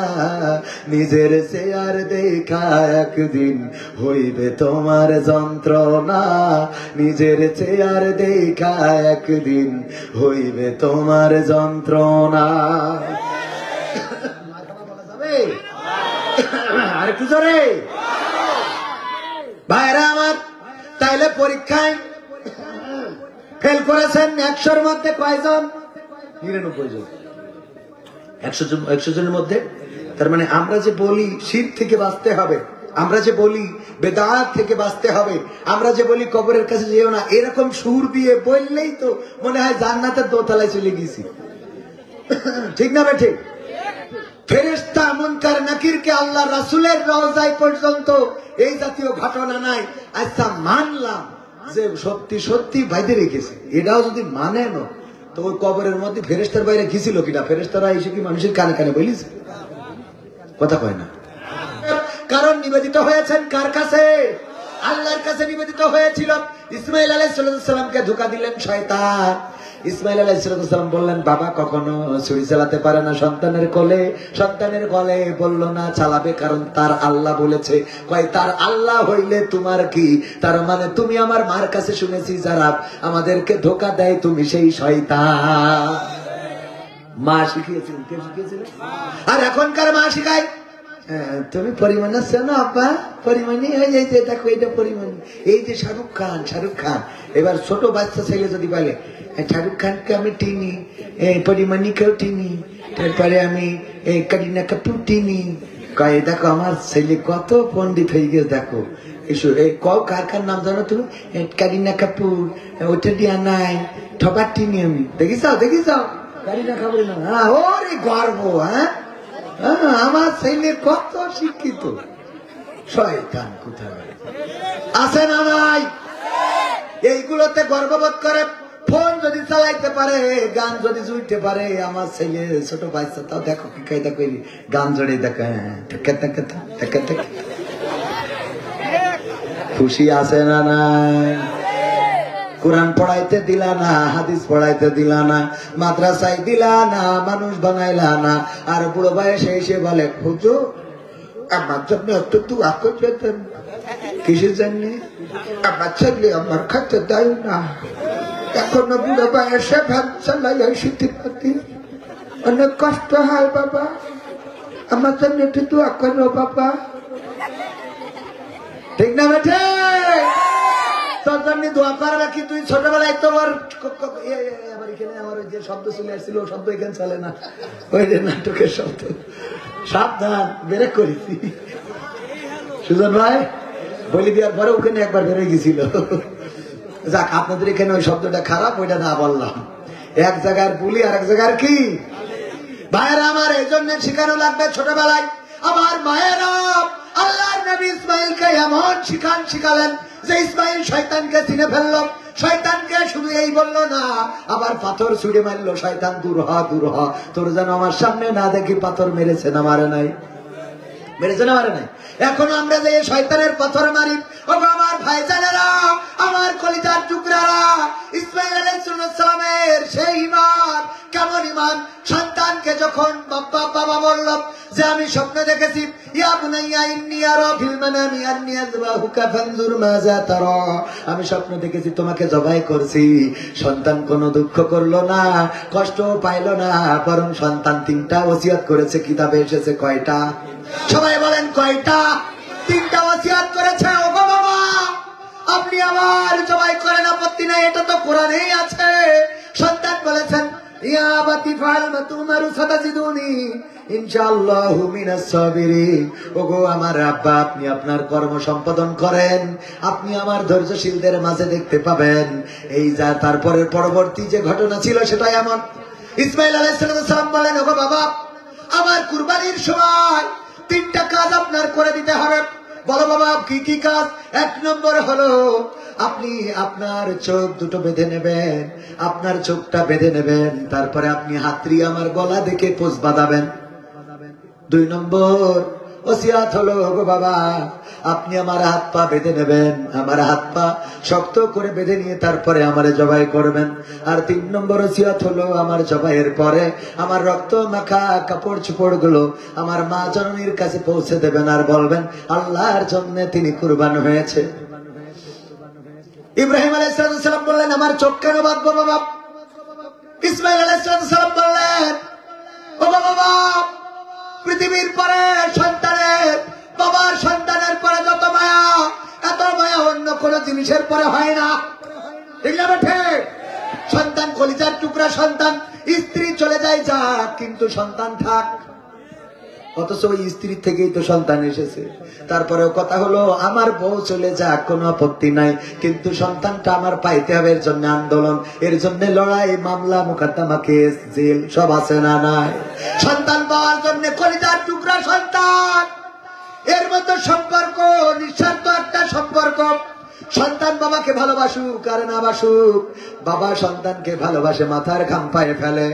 কত বাবা আছে ঈদের সময় সন্তানের জন্য ব্র্যান্ডের জামা কিনে নিয়ে আসে, ব্র্যান্ডের জুতা পরে, ব্র্যান্ডের প্যান্ট পরায়, কিন্তু বাবার পরনে ছিঁড়া লুঙ্গি, গায়ে ছিঁড়া জামা আছে না নাই? ঈদের সময় জুতা কিনতে যায়, সবচেয়ে দামি ব্র্যান্ড সিরাজগঞ্জের, সেই ব্র্যান্ডের দোকান থেকে সন্তানের জন্য জুতা কিনে নিয়ে নিজের জুতাটা কালি করার জন্য মুসির কাছে যায়। নতুন প্যাকেটে জুতা দেখে বলে, আবার জুতা কেন কালি করতে নিয়ে এসেছেন? নতুন জুতা তো কিনেছেন। বাবা উত্তর দিয়ে বলে, এটা আমার সন্তানের জন্য, এই ঈদে আমার জন্য জুতা কিনি নাই। ওগো মুসি, তুমি আমার জুতাটা কালার করে দাও, তা না হলে আমার সন্তান হয়তো প্রশ্ন করতে পারে, বাবা তোমার জন্য কেন কেন নাই? আমার তো তেমন টাকা নাই, এবার ঈদে আমার সন্তানের জুতা কিনে দিলাম। এমন করে সন্তানের জন্য দামি ব্র্যান্ডের জুতা, দামি ব্র্যান্ডের জামা। তাহলে বলিনি যখন এই ঘটনা পালাম না কি করি? তার মানে পুরাটাই পরিকল্পিত, বানোয়াট একটা ঘটনা। বলেন ঠিক কিনা? এটা তো কমন সেন্স দিয়ে বুঝতে হবে যে কবরের মধ্যে না হয় মানলাম যে সত্যিই সালাম দিনি, তাই বাইরে রেখেছে। তো এটা ফেরেশতারা তো আর দুনিয়া এসে আপনার সাথে কি দেখা হয়েছে? ফেরেশতারা দেখা হয়নি, শয়তানেরও দেখা হয়নি, ঠিক কিনা? তো ফেরেশতারা দেখা হলো না, শয়তানও যে বলবে, তাও তো শয়তান তো আমাদের চোখের সামনে আসে না। তাহলে এটা বলল কে? অন্তত এগুলো বানোয়ার ঘটনা, এগুলো বানিয়ে বলা যায়, বানিয়ে সুর দিয়ে দিয়ে। আমি একবার দেখলাম ওয়াজ করতেছে, বাবা আমার 18 শিল্পীর সাহেব বাবা সৌদি আরব থেকে উড়াইয়ে নিয়ে আসে রে। উট নাকি উড়াই নিয়ে আসে? যদি বলতে ই গাল উড়াই নিয়ে আসে তাও তো ঠিক ছিল। পাখি চুখি উড়াই নিয়ে, উঠ উড়বে কেমন? তবে উড়াতে পারে, বিমানে করে উড়ে আনতে পারে, হয়তো সেইভাবে মিন করে বলে থাকতে পারে। যাই হোক, সব মিলাই আমরা যেটা পরীক্ষা নিলাম সেখানে দেখলাম যে আপনারা ইমান তাইলে দুর্বল আছে না নাই। একবার আব্দুল কাদের জিলানী রাহিমাহুল্লাহর কাছে শয়তান গেল, যাওয়ার পরে বলতেছে আসসালামু আলাইকুম ইয়া আব্দুল কাদের জিলানী। আব্দুল কাদের জিলানী চিন্তা করলেন, আহারে এমন সালাম আমারে নাম ধরে দেয় কি। বাইরে এসে দেখে দাঁড়িয়ে আছে, তারা তারা জামা গায়ে দিয়া, খুব সুন্দর করে ঝুলপিওয়ালা জামা, মাথায় তার খচিত টুপি। বলল তুমি কে? কয় আমি ফেরেশতা জিবরাইল। কি ফেরেশতা? দেখেন এখনকার সময় যদি কোন পীরের সেই শয়তান বলে যে আমি ফেরেশতা জিবরাইল, ও তো একেবারে লাভ দে উঠবে যে আজকে জিবরাইল এসেছিল আমার কাছে, ঠিক না বেঠে? আব্দুল কাদের জিলানীর ঈমান ছিল এত শক্ত, এত মজবুত, তিনি বুঝতে পারলেন আল্লাহর নবী যেদিন বিদায় নিয়েছেন ওই দিন জিবরাইল আলাইহিস সালাম বলেছেন, ওগো নবী আজকে বিদায় নিলাম, আমি দীর্ঘদিন ধরে নবুয়তের কাজ করেছি, আল্লাহর ওহী নবীদের কাছে পৌঁছাইয়েছি, 1 লক্ষ মতান্তরে 2,24,000 পয়গম্বরের কাছে আমি ওহী নিয়ে এসেছি। আপনার ইন্তেকালের মধ্য দিয়ে আমার এই চলে যাওয়া আর কিয়ামত পর্যন্ত দুনিয়ায় আসা হবে না। এটা জানার দরকার আছে না নাই? আব্দুল কাদের জিলানী বললেন, আমি জানি জিবরাইল আর দুনিয়ার পরে আসবে না, তাইলে তুমি কে? দুনিয়ার পরে তো জিবরাইল আর আসবে না। কয় আল্লাহ রাব্বুল আলামিন আপনার ইবাদত বন্দেগীতে এত খুশি হয়ে গেছে যে আল্লাহ সিদ্ধান্ত চেঞ্জ করে আমারে আবার পাঠাই দিয়েছে। নাউজুবিল্লাহ বলবেন। আব্দুল কাদের জিলানী তাতেও সন্তুষ্ট হইলেন না, বললেন আমার বুঝতে বাকি নাই, তুমি শয়তান। নাউযু বিল্লাহি মিনাশ শাইতানির রাজিম। আমি অভিশপ্ত শয়তানের থেকে পানাহ চাই। আর শয়তান বুঝে ফেলল, শয়তান বলল আব্দুল কাদের জিলানী এমন করে তোমার মতো কত ওলিয়া উলিয়ারে আমি জাহান্নামের কাতারে নিয়ে গেছি, শুধু তোমার ইমানের কাছে আমি হেরে গেলাম। খালি এসে বললেই হবে না যে আপনি আমার এসে যদি বলে আমি ফেরেশতা জিবরাইল কবির বিন সামাদ, আল্লাহ বলিছে তুমি তো ডক্টর মিজানুর রহমান আজহারী হয়ে গেছো। পরের দিন এসে ওয়াজ করবো, আল্লাহ আমারে আজহারী বানাইছে। আজহারীর মতো এই কোট পরলে আজহারী হওয়া যাবে না? যাবে না। ইমানদার, ইমান দাড়ি রাখলে ইমান থাকে না, টুপি পরলে ইমান থাকে না। দাড়ি রাখলেই যদি ইমান হতো, টুপি পরলেই যদি ইমানদার হওয়া যেত, তাইলে সালমান এফ রহমান দরবেশ 1 নম্বর ওলিয়া উলিয়া, ঠিক না বেঠে? ওর ওই দাড়ি ছিল সুবিধাবাদ জিন্দাবাদ।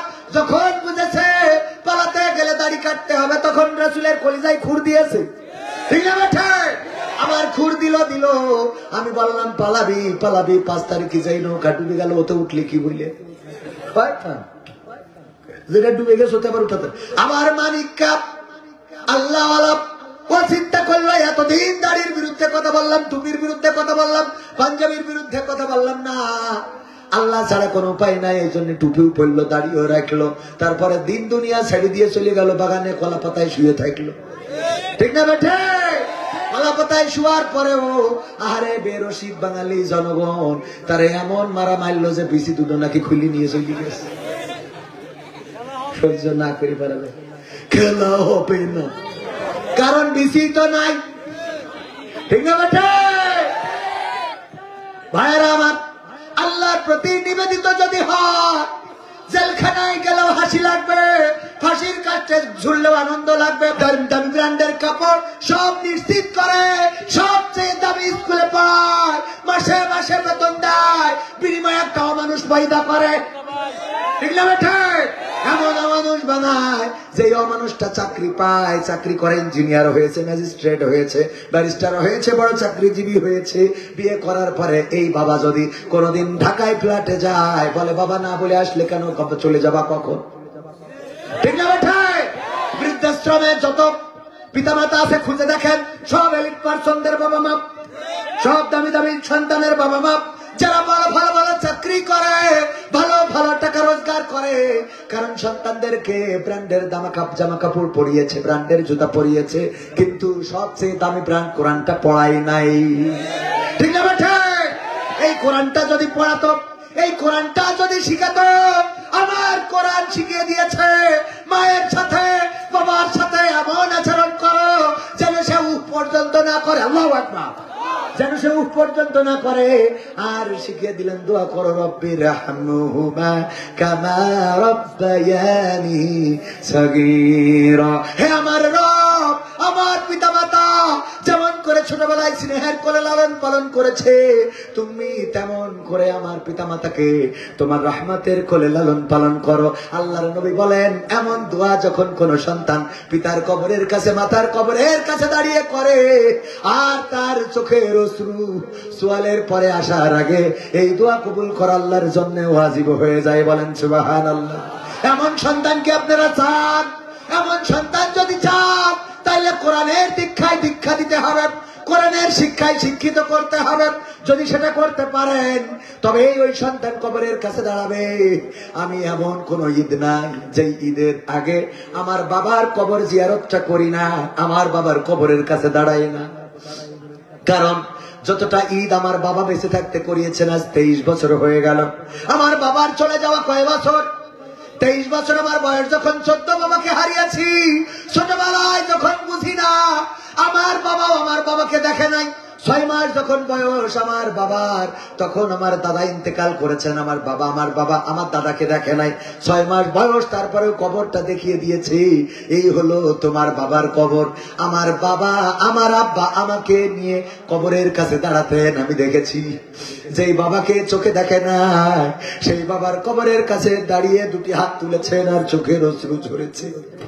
আমার দাদাকে যখন নাকি মানুষই নামাজের দাওয়াত দিত, মুরব্বীদের কাছে শোনাম, যখন বলতো নামাজ পড়ো, ইবাদত করো, আল্লাহর পথে আসো, নামাজি হয়ে যাও, আমার দাদা নাকি জবাব দিত, এই বয়সে কিসের নামাজ, এখনো তো অনেক বছর, অনেক বয়স বাকি। কিন্তু আমার বাবা প্রথম সন্তান হওয়ার 6 মাস পরেই আমার দাদা মারা গেছে। তার মানে কত অল্প বয়সে, বোঝা গেছে? এই অল্প বয়সে যেই লোকটা নামাজ পড়ে নাই, আমার দাদার জন্য আমার বাবা কবরের কাছে দাঁড়াতো, দোয়া করতে, হতে পারে আমার বাবার দোয়ার জন্য আল্লাহ তার জান্নাতের বাসিন্দা করতে পারে। আর আমি এখন কি করি? আমার 2টা কলিজার টুকরা সন্তানকে নিয়ে আমার আব্বার কবরের কাছে দাঁড়াই, কারণ আব্বার ওসিয়ত অনুযায়ী কবরটা একটু দাদার কবর থেকে দূরে, আর আমার কবর হবে দাদার কবরের কাছে। আমি আমার আব্বার কবরের কাছে সন্তানদের নিয়ে দাঁড়াই, আবার আমার দাদার কবরের কাছেও দাঁড়াই, যাতে করে আমার সন্তানরা শিখতে পারে যে এইভাবেই আমার বাবা যখন থাকবে না, তখন আমার দাদার কবর আর বাবার কবর জিয়ারত করা লাগবে। এবার কাবায় যাওয়ার পরে স্ত্রী আর 2 সন্তান নিয়ে গেলাম। 2 সন্তান এখনো বুঝতে শেখেনি, 5 বছর বয়স, আর একটা 10 বছর বয়স। কাবার চত্বরে বসালাম আর বললাম, যতবার কাবাতে এসেছি কাবার মালিককে বলেছি কিছু চাই না, আব্বাকে জান্নাত দিও। হে রব, বড় আশা ছিল আমার আব্বা তোমার কাবা জিয়ারত করবে। আমার মাকে স্বপ্ন দেখাতো, একবার তোমাকে নিয়ে যাব, তোমাকে নিয়ে একবারে যাব হজ করতে। আর আশা হয় নাই, কাবাও দেখে নাই, মক্কা মদিনা দেখে নাই। আল্লাহ, আমি এসেছি, ও কাবার মালিক, তুমি যে আব্বাকে কাবা দেখালে না, ওই আব্বাকে তুমি ক্ষমা করে দাও। প্রথমবার আমি আমার মাকে নিয়ে গিয়েছি, কারণ আমার বাবার স্বপ্ন ছিল যেন আমার মাকে নিয়ে যাবে, আব্বা নিয়ে যেতে পারে নাই। আমি আমার মাকে না নিয়ে কাবা ঘর দেখি নাই, কারণ নিয়ত ছিল মাকে আগে দেখাবো, তারপরে আমি কাবা দেখবো। যখন কাবায় ঢুকছি, বারবার মনে পড়ে আমার আব্বা থাকলে মাকে নিয়ে ঢুকতো, আরে সে আব্বা যার নাই। এরপরে আরো 2 বার গেলাম। 3য়বারের মতো সন্তান দুটোকে কাছে বসিয়ে বললাম, ও বাবা, কাবার মালিককে বলেছি আমার আব্বাকে যেন ক্ষমা করে দেয়, যেদিন আমি থাকবো না তোমরা এসে কাবার মালিককে ডেকে বলে দিও যে আমার বাবাকে ক্ষমা করে দাও। সন্তান এমনি মানুষ হবে না, এরপরেও যদি মানুষ না হয় আমাদের তো আর দায়িত্ব নাই। আমাদের দায়িত্ব আছে। কেনান পথ হারালো, ইউনূস আলাইহিস সালাম, নূহ আলাইহিস সালাম বললেন, ও কেনান, নৌকায় ওঠো, এখনো সময় আছে। কেনান বলল, না, নৌকায় উঠবো না। স্ত্রীকে বলল, বিবি, আমার নৌকায় ওঠো, এখনো সময় আছে। না উঠলো না, স্ত্রীও ডুবলো, সন্তানও ডুবলো, করার কি কিছু আছে নাকি? আমাদের চেষ্টা আমরা করব। আপনার চেষ্টা যদি আপনি করেন, আপনার উপরে রহম ঢেলে দিবেন কে? আল্লাহ রাব্বুল আলামিন রহম ঢেলে দিবেন। সন্তান বললেন, ইসমাঈল আলাইহিস সালাম বললেন, ওগো আমার পিতা তিনটা ওসিয়াত। 1 নম্বর, চোখ বেঁধে নিবেন, কারণ কলিজার টুকরা সন্তান কত মায়ার, কত ভালোবাসার। আপনি আমার যখন দেখবেন ছুরি চালাতে যে মায়া হয়ে যেতে পারে, আর যদি কোনো মায়া জন্মে যায় কলিজার মধ্যে, তাইলে জবাই যদি না করতে পারেন, তাইলে আল্লাহর কাছে দায়ী থেকে যাবেন, আল্লাহ রাব্বুল আলামিনের হুকুম তরক করা হয়ে যাবে। সুতরাং নিজের চোখ বেঁধে নিয়ে তারপরে ছুরি চালাবেন। বিসমিল্লাহ, আল্লাহু আকবার বলুন। চিন্তা করা যায়? 2 নম্বর অনুরোধ, আমার হাত পা কেন বাঁধবেন? আমার মা আমাকে এমন ভাবে শিখিয়েছেন যেন আমি কারোর সাথে বেয়াদবি না করি, যেন কাউকে কষ্ট না দিই, ব্যথা না দিই। ওগো আমার বাবা, আমার হাত পা যদি না বেঁধে নেন, যখন ছুরি চালাবেন হয়তো যন্ত্রণায় হাত পা ছুটাছুটি করব, না জানি আমার পায়ের লাথি আপনার গায়ে লেগে যেতে পারে। আমি সন্তান, আপনি আমার পিতা, এমন বেয়াদবি করতে চাই না। আমার হাত পা এত শক্ত করে বাঁধবেন যেন আমি ছটফট না করতে পারি, যেন হাত পা ছুটাছুটি না করতে পারে। আর 3 নম্বর ওসিয়াত এই জন্য, আমার মা আপনি যখন বনবাসে রেখে গেছেন এই মরুর প্রান্তরে, কোন গাছ নাই, পাখি নাই, খাবার নাই, পানি নাই, কোন মানুষ নাই, জনমানবহীন এই মরুর প্রান্তরে আমার মা আমাকে কত কষ্ট করে লালন পালন করেছে। পানির জন্য ছুটেছে, একবার ছাপা পাহাড়ে উঠেছে, একবার বারোয়া পাহাড়ে উঠেছে। সেখানে আল্লাহ জমজম খুব দান করে দিলেন। যেই মা এত কষ্ট করলেন আমার জন্য, আমার জামা কাপড় গুলো মার কাছে পৌঁছে দেবেন, যেন মা এগুলো বুকে জড়িয়ে ধরে সান্ত্বনা পায় যে তার সন্তান আল্লাহর জন্য কুরবানি হয়ে গেছে। ও আমার ভাইয়েরা, ও আমার কলিজার টুকরারা, ও আমার যুবকেরা, তরুণেরা, কিশোরেরা, আল্লাহর প্রতি কেমন ঈমান থাকা লাগবে। বিপদে পড়ে যেও। ইউনূস আলাইহিস সালাম মাছের পেটের মধ্যে ঢুকে গেলেন। ঢুকে যাওয়ার পরে কাউকে ডাকেন নাই, কাউকে খোঁজেন নাই, কাউকে বলেন নাই, ডেকেছেন কাকে? লা ইলাহা ইল্লা আনতা সুবহানাকা ইন্নী কুনতু মিনাজ জালিমিন।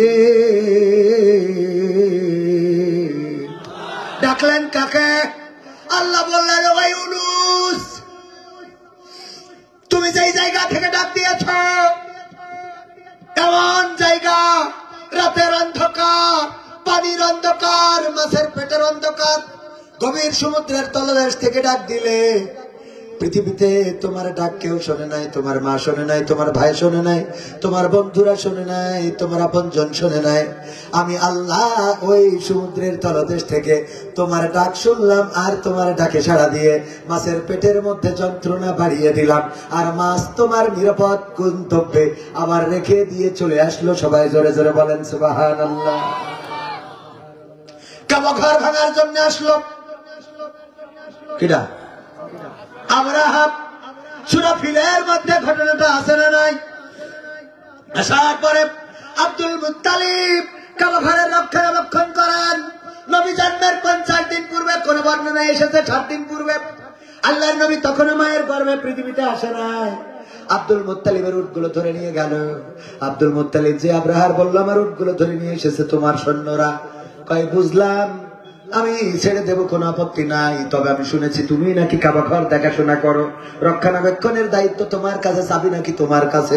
কয়, হ্যাঁ, আমার দায়িত্বে রয়েছে কাবা রক্ষণাবেক্ষণের। বললো, তুমি তোমার উটগুলো চাইলে, কাবা ঘর ভাঙতে এসেছি আমি, হস্তি বাহিনী নিয়ে কোনো কথা বললে না কেন? আব্দুল মুত্তালিব বললেন, আমি উট নিতে এসেছি, কারণ উটের মালিক আমি। আমার উটগুলো আপনি ফেরত দিয়ে দেন। ওই কাবার মালিক আমি না। কাবার মালিক আমি না। আমার উট যখন আপনি ধরে নিয়ে এসেছেন, আমার দায়িত্ব হলো আমার অনুগত উটগুলো ছাড়িয়ে নিয়ে যাওয়া। আর কাবার মালিক আমি না, কাবার মালিক আল্লাহ। তার যদি প্রয়োজন হয়, আমি যেমন করে উট নিয়ে গেলাম, তেমন করে তোমার কাছ থেকেও কাবাটা ছাড়িয়ে নিবে। কাবার দরজায় দাঁড়ালেন আব্দুল মুত্তালিব, দুটি হাত দরজায় রেখে বললেন, হে রব, আমার এমন ক্ষমতা নাই যে ক্ষমতা দিয়ে আব্রাহার এই হস্তি বাহিনীকে থামিয়ে দেব। ওগো রব, এই ঘর তো তোমার ঘর, এই ঘর তো আদম থেকে শুরু করে আজ পর্যন্ত আমরা পেয়েছি, আমরা ভাগ্যবান। তোমার এই ঘর রক্ষার দায়িত্ব তোমার।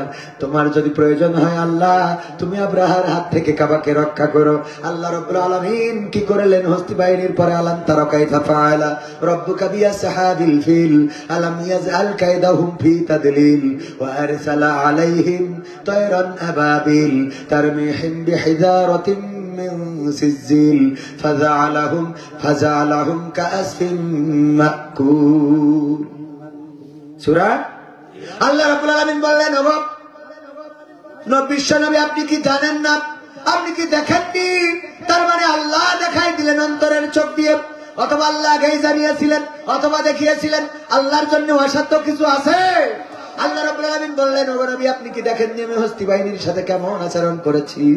আমি তাদের উপরে প্রেরণ করলাম ঝাঁকে ঝাঁকে পাখি, আর ওরা নিক্ষেপ করেছিল কঙ্কর ছোট ছোট, আর সেই ছোট ছোট কঙ্করের মাধ্যমে আমি হস্তি বাহিনীকে পশুর চর্বিত ভুসির ন্যায় করে দিলাম। বলেন আল্লাহু আকবার। আল্লাহর ক্ষমতা আছে না নাই? আল্লাহর পাখি দিয়ে, ছোট ছোট পাখি আর ছোট ছোট পাথর, আল্লাহর প্রতি যারা ঈমান রাখে, আল্লাহর প্রতি যারা বিশ্বাস স্থাপন করে, তাদের কোনো ভয় থাকে না, তারা দুশ্চিন্তাগ্রস্ত হয় না, তাদের কোনো টেনশন থাকে না। আল্লাহর নবী যখন হিজরত করছেন, সওর পর্বতের গুহায় যখন ঢুকে গেলেন, আবু বকর রাদিয়াল্লাহু তাআলা আনহু সব গর্তগুলো বুঝাই দিলেন। অনেক লম্বা ঘটনা, সব বাদ দিয়ে শুধু এতটুকু বলি, আবু বকর রাদিয়াল্লাহু তাআলা আনহু যখন কাফেরেরা ওই সওর পর্বতের গুহায় পায়ের দাগ দেখে দেখে উঠে গেল, ওই সওর পাহাড়ে যারা গিয়েছে তারা জানে অনেক উঁচু পাহাড়, হাজিরা আছে না নাই? হাজিরা যারা আছেন তারা জানেন অনেক উঁচু পাহাড়। এই উঁচু পাহাড়ে উঠে গেল। আবু বকর বলল, ওগো নবী, ওদের পা দেখা যায়, আর বাঁচার কোন রাস্তা থাকলো না। এখন যদি নিচের দিকে তাকায় আমাদের দেখে ফেলবে। আমরা তো সংখ্যায় মাত্র 2 জন, আর ওরা কত শত। আল্লাহর নবী বললেন, ওগো আবু বকর, তুমি ভুল বলেছো, ভুল বলেছো। আমরা সংখ্যায় 2 জন নই, আমরা সংখ্যায় 3 জন। আমরা 2 জন, আর সাথে আছেন আল্লাহ। আল্লাহু আকবার। সাথে আছেন আল্লাহ। আল্লাহ রাব্বুল আলামিন রক্ষার জন্য কি পাঠিয়ে দিলেন? মাকড়সা জাল বুনল, কবুতর এসে ডিম দিল। তারপরে কাফেরদের মনের মধ্যে কি যেন তৈরি করে দিলেন। ওরা বলাবলি করলো, এই গুহার মধ্যে কেমন করে নবী মুহাম্মদ ঢুকবে? দেখো, এখনো মাকড়সার জাল রয়েছে যেমন তেমন। কবুতরের ডিম পেড়েছে, কবুতর তো উড়ে যেত। সেই কবুতর গুলো এখনো মক্কায় মদিনায় কদর আছে না নাই? যারা গিয়েছে তারা জানে। গেছেন না? কত কদর। ওই কবুতর গুলোর মারেও না, ধরেও না, খায়ও না। কবুতর গুলো ঝাঁকে ঝাঁকে পালে পালে। ওগো আমার ভাইয়েরা, আল্লাহ রাব্বুল আলামিন তার নবীর দায়িত্ব নিলেন, হেফাজত করলেন। এমনি ভাবে এখনকার সময়ও যদি কেউ আল্লাহর কাছে হেফাজত চায়, আল্লাহর কাছে যদি সাহায্য চায়, ঈমান যদি হয় ইব্রাহিমের মতো, এখনকার আগুনে ফেললে সেই আগুন ফুল বাগান হয়ে যাবে। সবাই জোরে জোরে বলেন সুবহানাল্লাহ। আলোচনায় কি যাব? আমি কিন্তু এখনো শুরু করিনি। শুরু করবো না? থাকতে রাজি আছে? রাজি আছে? থাকবে কতক্ষণ? হ্যাঁ, একদম মুখস্থ ডায়ালগ।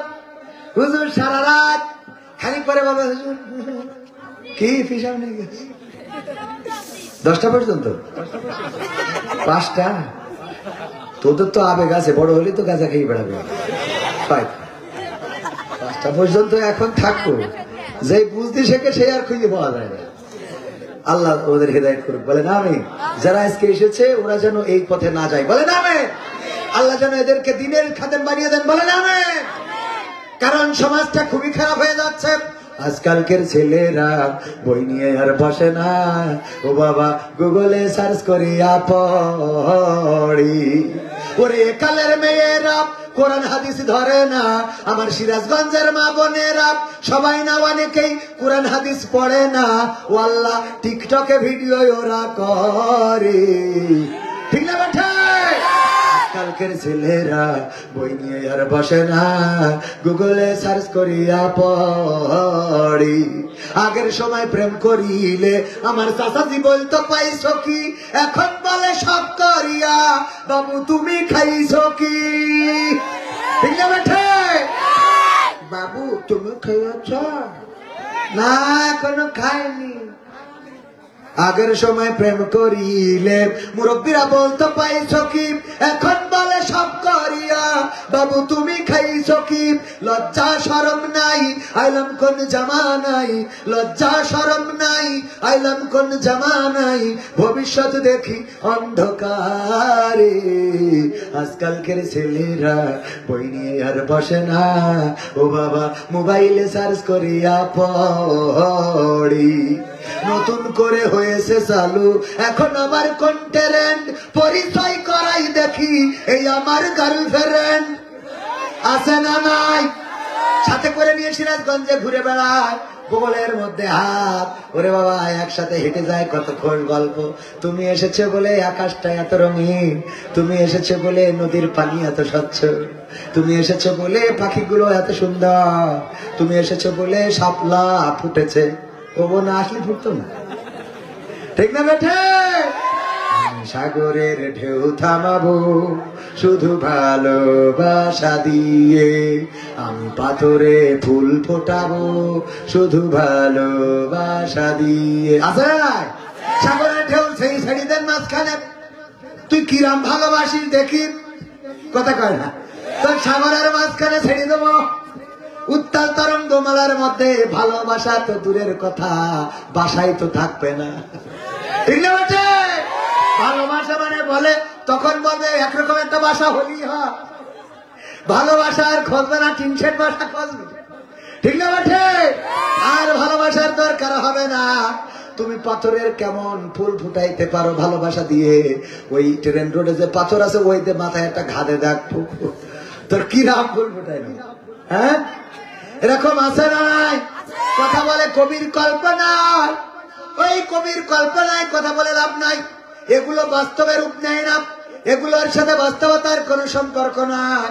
বাস্তবতা হলো আল্লাহ রাব্বুল আলামিন, বাস্তবতা হলো কোরআন, বাস্তবতা হলো হাদিস, বাস্তবতা পরকাল, বাস্তবতা জান্নাত জাহান্নাম পুলসিরাত। দুনিয়ার ভালোবাসা কোনো বাসায় না, কারণ তুমি যারে ভালোবেসে বিয়ে করে আনলে শুধুমাত্র যদি মেশিনটা নষ্ট হয় ওই বউ আর থাকবে না। ঠিক না বেঠে? কত ভালোবাসা বাসো, আহারে ভালোবেসে চিন্তা করলে আমার বউ এত কষ্ট করে সকাল থেকে সন্ধ্যা পর্যন্ত। বউ একটা না তো একটা, চিন্তা করলো সকাল থেকে সন্ধ্যা পর্যন্ত কত খাটনি। সকালে উঠে ফজরের নামাজ পড়ে আগে সন্তানদের রেডি করো, স্কুলের ভ্যানে তুলে দাও, তাদের কাপড় চুপড় কাছো, রান্না করো, বান্না করো, নাস্তা রেডি করো, এই করো তাই করো, গরু আছে গোয়াল পরিষ্কার করো, আত্মীয় স্বজন আসলে কত কি। এই চিন্তা করে আমার ভাইজান চিন্তা করলো বউ আর একটা এনে দি। চিন্তা কি খারাপ? এখনকার সময় এই রিস্ক যদি কেউ নেই, আগের সময় তো ছিল অশান্তি হতো। আগের সময় কি হতো? এক মুরব্বী শুনেছে যদি শুক্রবার জুম্মার দিন কেউ মসজিদে আগে যায় তাইলে একটা কবুল হজের সোয়াব পাবে। ও চিন্তা করলো আমি যেহেতু বুড়ো মানুষ, আমার এত টাকা নাই, আমার হজ করাও তো সম্ভব না, সুতরাং জুম্মার দিন আগে যাবো, যে মসজিদে একটা কবুল হজের সোয়াব আমল নামায় লিখে নেব। যে এলাকায় আরেক মুরব্বী বসা, চিন্তা করলো আজকে পাইনি, অসুবিধা নেই, আগামী দিন পরের সপ্তাহের একটু সকাল করে গেছে, যে দেখে তাও সেই মুরব্বী বসা। এর পরের সপ্তাহে চিন্তা করলো আর একটু আগে করে যায়, যাওয়ার পরে দেখে তাও সেই মুরব্বী বসা, মিজাজটা গেছ খারাপ হয়ে, মুরব্বী তোমার বাড়ি কোনো কাজ কাম নেই, শুক্রবারে আসলেই তুমি আগে বসে থাকো কেন? সমস্যা কি? সমস্যা হলো আমি গরিব মানুষ, সিরাজগঞ্জের রাস্তার উপরে ভ্যান চালাই, রিক্সা চালাই, আমার দিয়ে তো হজ করা হবে না, এত টাকা আমার নাই। হুজুরের কাছে সেদিন জুমার বয়ানে শুনলাম, যদি কেউ জুম্মার দিন প্রথমেই মসজিদে আসে আল্লাহ তার আমলনামায় একটা কবুল হজের সওয়াব লিখে দেয়। আমি এই চিন্তা করে 3 সপ্তাহ ধরে হাঁটতেছি, এখন পর্যন্ত কবুল হজের সওয়াব নিতে পারলাম না। সব তুমি নিয়ে বসে থাকো। বলছে তোমার কি খুবই দরকার? হ্যাঁ দরকার। তাইলে এক কাজ করো, দ্বিতীয় বিয়ে হজে যেহেতু যেতে পারবে না, টাকা নাই, আরেকটা নিকে কি করা যাবে, বিয়ে কি করা যাবে? এটা পারবে না। এটা হবে না। তাইলে আর একটা বিয়ে করো, কয়টা কবুল হজের দরকার সব পেয়ে যাবা। ওই মুরব্বী আর একটা বিয়ে করেছে, করার পরে পরের সপ্তাহে যেই মুরব্বী বসে থাকতো ও যে দেখে এই নতুন মুরব্বী বসা, এসে বলতেছে বাজার আজকে কি কুরবানি, আজকে কি কবুল হজের সোয়াবটা আমার নামায় পাওয়া গেছে নাকি? আচ্ছা বাপু করতে পারবো না। কেন বলতে পারবা না? কয় দুইটা বিয়ে করার পরে দুই বউয়ের এত গুতাগুতি যে সকালে ফজরে আসিছি আর এখনো বাড়ি যাইনি ভয়, এখনো ফজরে আসিছি দুই বউয়ের গুতাগুতির ঠেলায় আর এখনো বাড়ি যাই নাই, একটানা বসে আছি, এখনো মনে চাই না আর বাড়ি ফিরে যায়। ভাইরা আমার, আগের সময় দুইটা বিয়ে করলে অশান্তি হতো, এটা ঠিক, কিন্তু এখনকার সময় আরো মারাত্মক মারাত্মক মানবতা কমে যেয়ে ঠেকেছে। যদি কেউ দুইটা বিয়ে করে, কয়েকদিন আগে দেখলাম এক হাফেজের ডাইরেক্ট গলা টিপে মারি ফেলেছে। চোখে পড়েছেন আপনাদের? দেখেছেন আপনারা? যদি চোখে না পড়ে অনলাইনে সার্চ করে দেখেন, হাফেজে কোরআন দ্বিতীয় বিয়ে করার কারণে বউ গলা টিপে মেরে ফেলেছে। এইটা তো গেল একরকম যে মরি গেছে বেশি গেছে, ঠিক না বেঠিক? আর একটা পত্রিকার নিউজ দেখলাম আর টিভি, সেই সাথে আবার জুনিয়র সাকিব খান বলে কিরা জানো আছে, দ্বিতীয় বিয়ে করার কারণে ডাইরেক্ট মেশিন কেটে নিয়ে বাড়ি চলে গেছে। তার মানে এইটা আরো বেকায়দা, মরি গেলি তো বেশি গেল, কিন্তু ওর বাসায় রেখেছে ছটফট করবে, মরবে না। সাবধান থাকার দরকার আছে না নাই? সৌদি আরবে যদি কেউ বিয়ে করতে চায়, যদি যুবক হয়, যদি সে প্রথম বিয়ে করে, আমি এবার যে আমার বন্ধুদের কাছে শুনলাম, ওই মেয়ে জিজ্ঞাসা করে তোমার বিয়ে করার নিয়ত কয়টা? ও যদি বলে একটা, তাইলে বলে তোর সাথে আমি বিয়ে করব না। মেয়েরা কিরাম চিন্তা ভাবনা করতে পারেন? মেয়েরা বলে বিয়ে করবা কয়টা? কয় একটা। কয় তোর বিয়ে করতাম না। যে বলে বিয়ে করবো চারটা, কয় তাইলে আসো। চারটে বিয়ে করলে রাজি আছি, তিনটা করলে একটু অল্প রাজি, দুইটা করলে কষ্ট হবে, আর একটা করলে তোর সাথে বিয়েই করবো না। এরপরে বিয়ের পরে ওই বউ স্বামীরে গুতাইতে থাকে দ্বিতীয় বিয়ে কবে করবা। তারপরে স্বামীরে সাজিয়ে গুজিয়ে সুন্দর করে ওরে বাবা আলতা মেকআপ লাগায় তারপরে নিয়ে যেয়ে আর একটা বউর সাথে বিয়ে দিয়ে নিয়ে আসে। কি মজা না? কথা কয় না? আর আমাদের দেশে খারাপ কাজ করলে অসুবিধা নেই, কিন্তু বিয়ে করতে পারবা না। তুমি যদি ওর সাথে সিরাজগঞ্জে আবাসিক হোটেলে 2 রাত থাকতে, তাও কোনো দুঃখ ছিল না, তুমি বিয়ে করলে কি থেকে? ঠিক না বেটি? অন্যায় করলে অসুবিধা নেই, ন্যায় করলে সমস্যা, ঠিক না বেটে? ওগো আমার ভাইয়েরা, এখনো তো কত গান শোনানোর জন্য মনটা খালি ছটফট করে, আপনারা কি শুনবেন? কিন্তু কোরআনের কথা আমি ভালো বলতে পারি না, এখনো ভালো শিখি নাই, শিখতেছি। যদি আমি ভালো করে শিখতে পারি আগামীতে এসে শোনাবো ইনশাআল্লাহ। কোরআনের ছাত্র অনেকেই বলে মুফাসসিরে কোরআন, আর আমি বলি আমি মুসাফিরে কোরআন। কিসে কোরআন? মুসাফিরে কোরআন। আমি আসিছি দূর থেকে, মুসাফিরের সাথে একটা কোরআন আছে, তাই মুসাফিরে কোরআন। একজনের নাম আমাদের মাওলানা ফখরুদ্দিন সাহেব বলতেছে, একবার এক জায়গায় গেলাম, বলছে চলেন আলহাজের চার দোকানতে চা খাইয়ে আসি।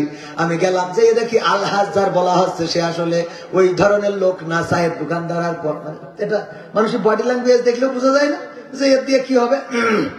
দেখা যাচ্ছে যে ভ্যান চালক, সে কি করে আলহাজ হয়?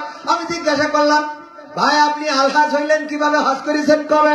কোন সালে গিয়েছিলেন মক্কায় মদিনায়? কয় হুজুর মাফ করবেন হুজুর, আসলে আমি আলহাজ না। আলহাজ না? তাহলে আলহাজ নাম হইলো কি? বলছে হুজুর আমি আসলে জেল হজ।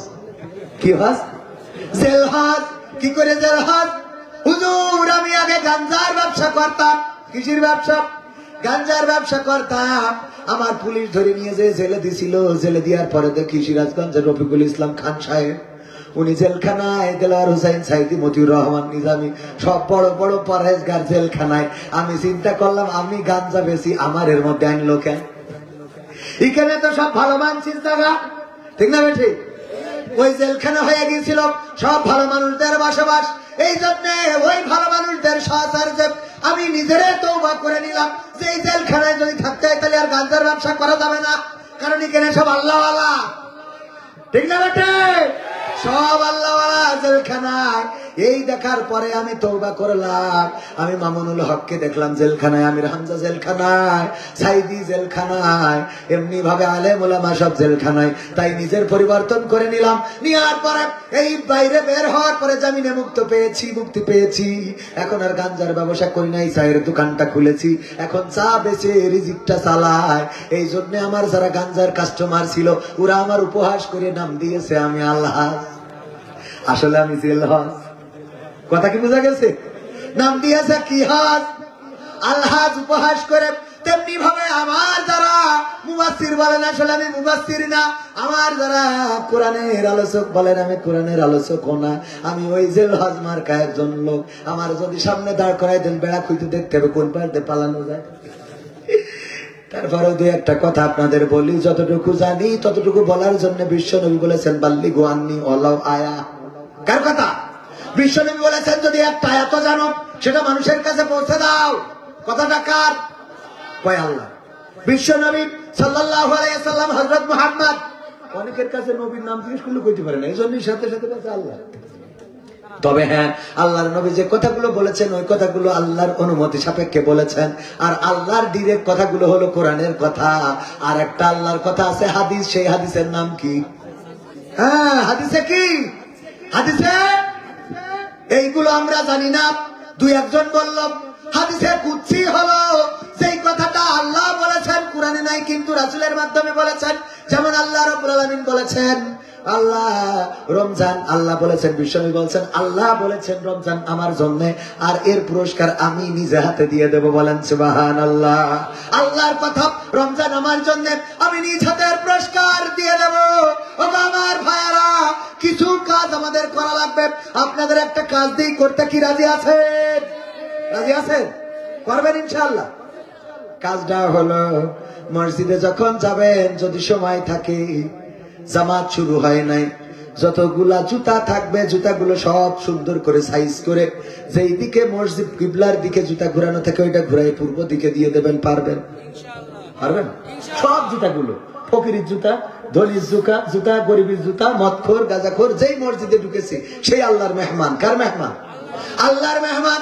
এই মেহমানদের জুতা অনেক সময় দেখি আমার জুতা নিয়ে টানাটানি করে।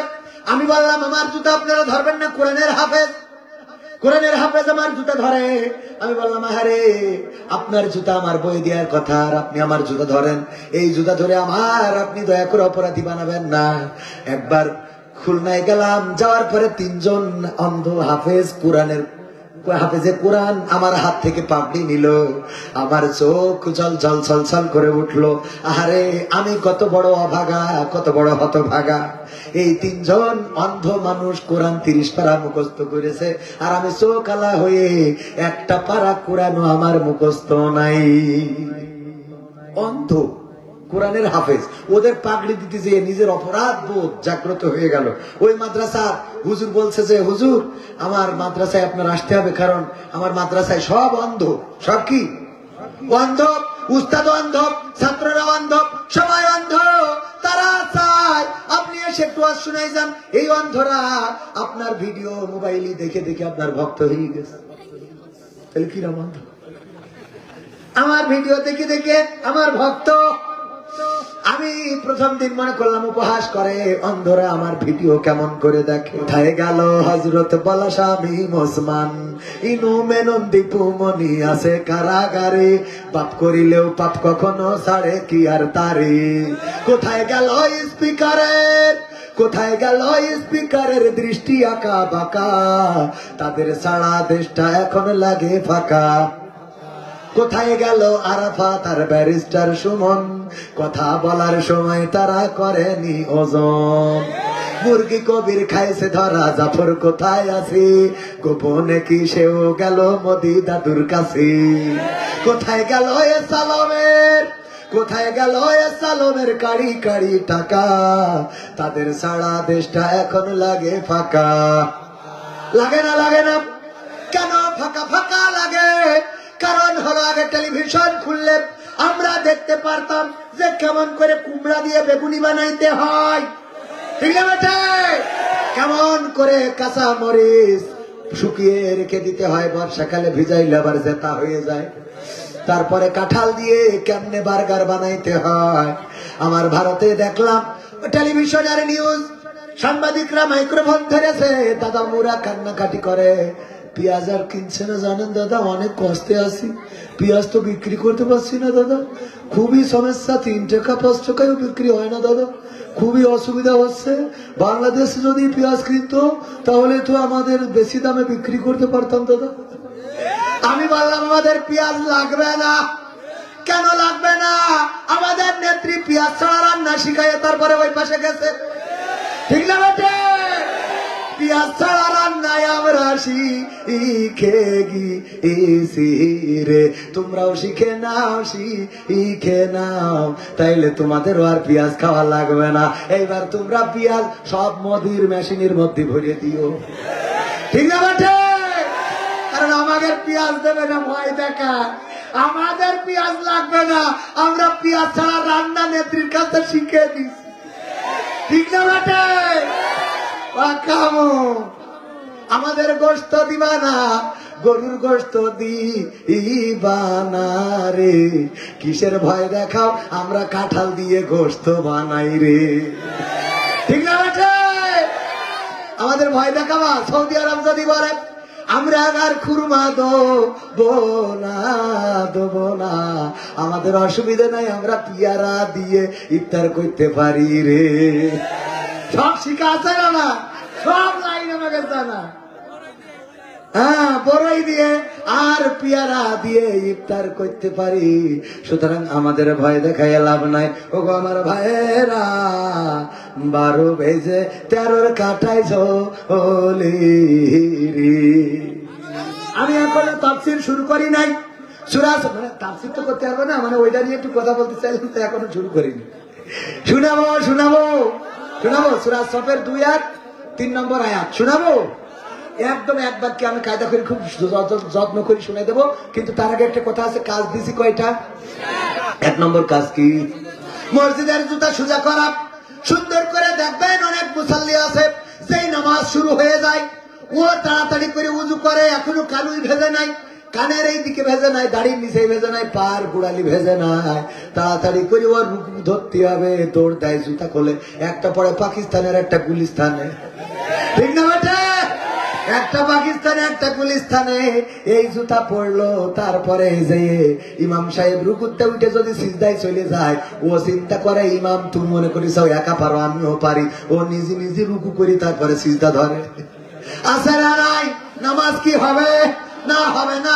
এই জন্য রুকু সিজদা, অনেকে আবার নামাজে যাওয়ার পরে ইমাম যদি সিজদায় থাকে, ও বসে দাঁড়ায় খালি দাড়ি চুলকায়, যে ইমাম উঠুক তারপরে ধরবো।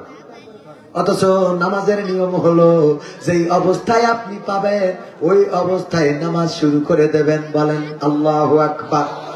আল্লাহ এটাই আমাদের জন্য নির্ধারিত করেছেন, যে অবস্থায় পাবেন ওই অবস্থায় নামাজ শুরু করে দেবেন। যদি সিজদা পান, সিজদায় চলে যাবেন, এক্সট্রা সওয়াব হয়ে যাবে, আল্লাহ বেশি সওয়াব দিয়ে দিবেন।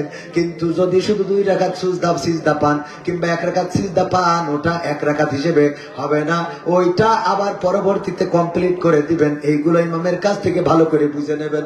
যদি বুঝতে না পারেন আমার কাছে বলবেন, আমি অল্প অল্প বুঝাই দিতে পারবো, আমি অল্প পারবো, বেশি পারবো না, অল্প বুঝাই দেব ইনশাআল্লাহ।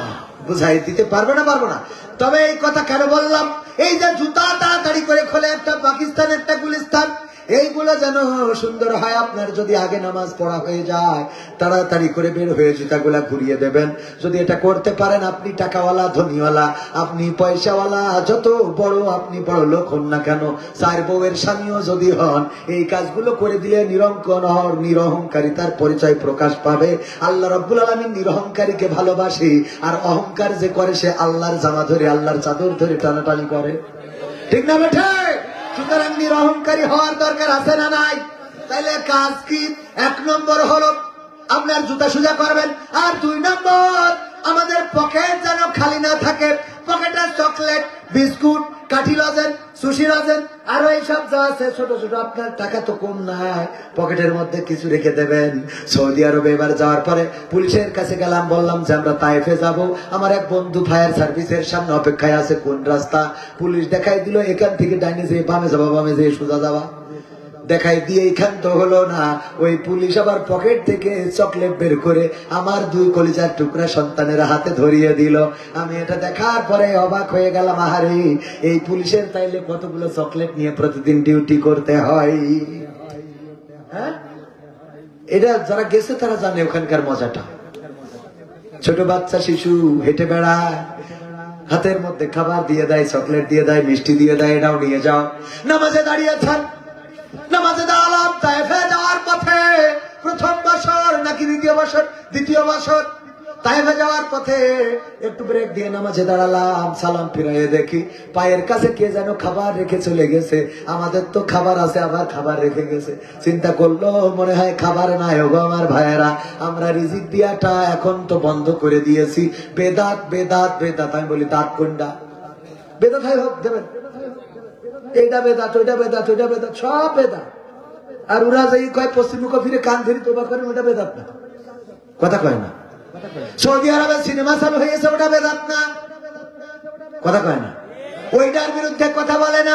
একটু ভালো কাজ করতে গেলে ভালো কাজ করতে যাবে না, বেদাত না, এটা করা যাবে, এটা করা যাবে না।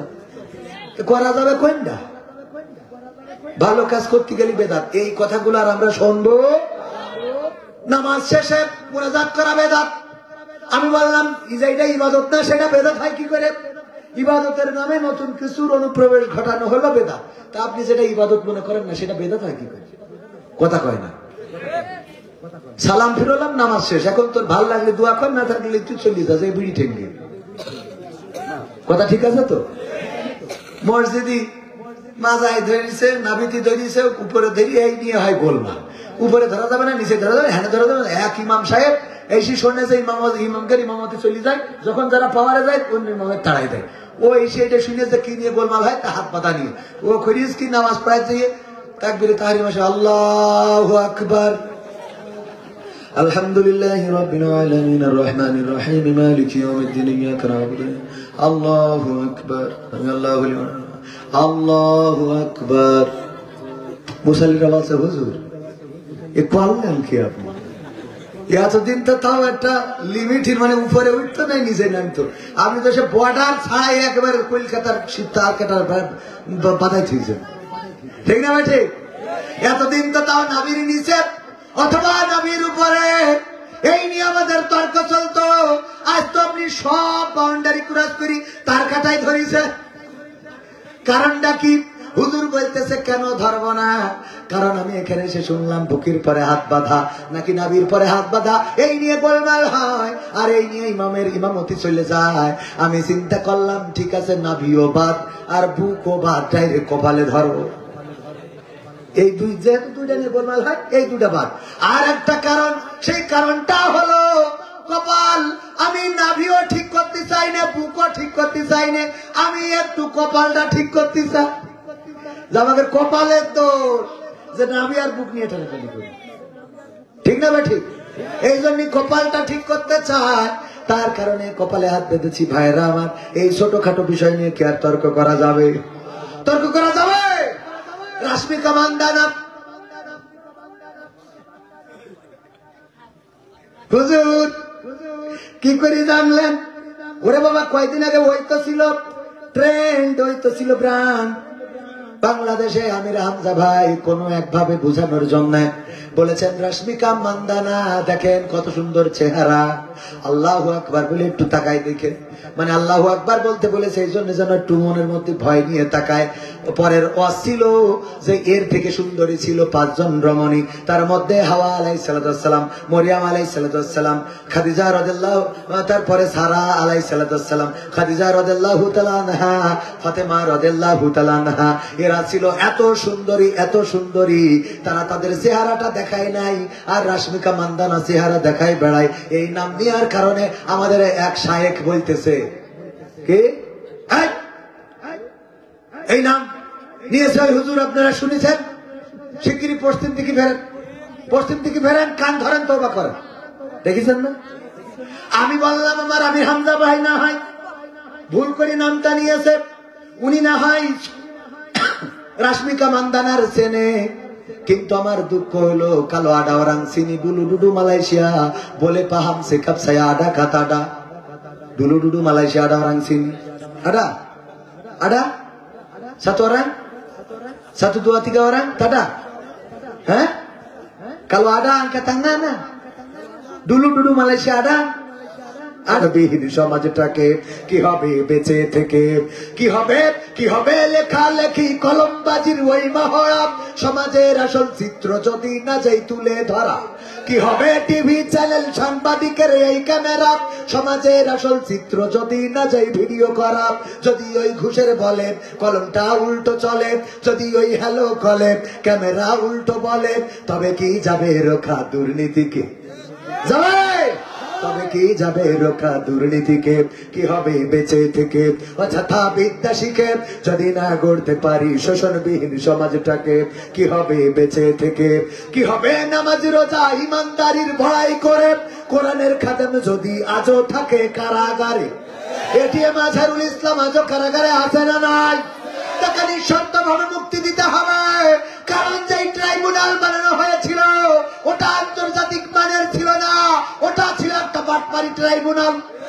এই বাটপারি ট্রাইব্যুনালে যাদের রায় দেওয়া হয়েছে, যাদের ফাঁসির কাস্টে ঝুলানো হয়েছে, এই বিচারের সাথে যারা জড়িত ছিল, এখন তাদের নামে মামলা করে আন্তর্জাতিক মান রক্ষা করে বিচার করতে হবে, কারণ অন্যায় ভাবে আমার কোরআনের খাদেমদেরকে শহীদ করা হয়েছে, ঠিক না বেঠে? কি হবে নামাজের রোজা ইমানদারির বড়াই করে কোরআনের কর্মী গুলো থাকে যদি কারাগারে, মসজিদের কোণে বসে জিকির যত করো কইস আছে না নাই, মসজিদের কোণে বসে তাসবিহ যত টানো ঠেসি 2 হাত দিয়ে, এখন আবার নতুন জিকির উঠেছে, ঠিক না বেঠে? ওরা আবার বলে যদি কেউ আজহারির মাথা এনে দিতে পারে, মাথাটা যদি 3 খণ্ড করতে পারে 10 লক্ষ টাকা দেবে। বলেন নাউজুবিল্লাহ। আজহারির মাথা কেন দ্বিখণ্ডিত 3 খণ্ড করা লাগবে? কেন তার মাথা এনে দেওয়া লাগবে? কারণ তোমাদের ব্যবসায় ভাটা পড়ার ভয় আছে না নাই? এখন আর পাগল বুঝাইলে হবে না, ইসলামের প্রকৃত শিক্ষা অর্জন করতে হবে। কবির বিন সামাদ বলবে এসে যে মুনকার নাকিরকে কবরে বাঁধা, আর আপনি সুবহানাল্লাহ আলহামদুলিল্লাহ বলে চোখের পানি ফেলে চলে যাবেন, তা হবে? বরং জিজ্ঞাসা করবেন, হুজুর বলেন দেখি আপনি এইটা পাইলেন কোথায় ছিল, দলিল কি পাইছেন কোথায়? এই জন্য অনেক ওয়াজ জানলো ভয়তে বলি না যে কোনে ধরি ফেলে, অনেক ওয়াজ জানি যেগুলো বললে আপনারা কান্নাকাটি করতে পারবেন, কিন্তু এইগুলো নিয়ে বলা যাবে প্রমাণ দেয়া কষ্টকর, বাস্তবতার সাথে মিল নাই। তবে কিছু কারামত আল্লাহ রাব্বুল আলামিন ঘটাতে পারে না। ছোট ছোট বাচ্চা শিশুদের দিয়ে শেখ হাসিনার তাড়াই দিল, এটাই কেরামতি, কথা কয় না?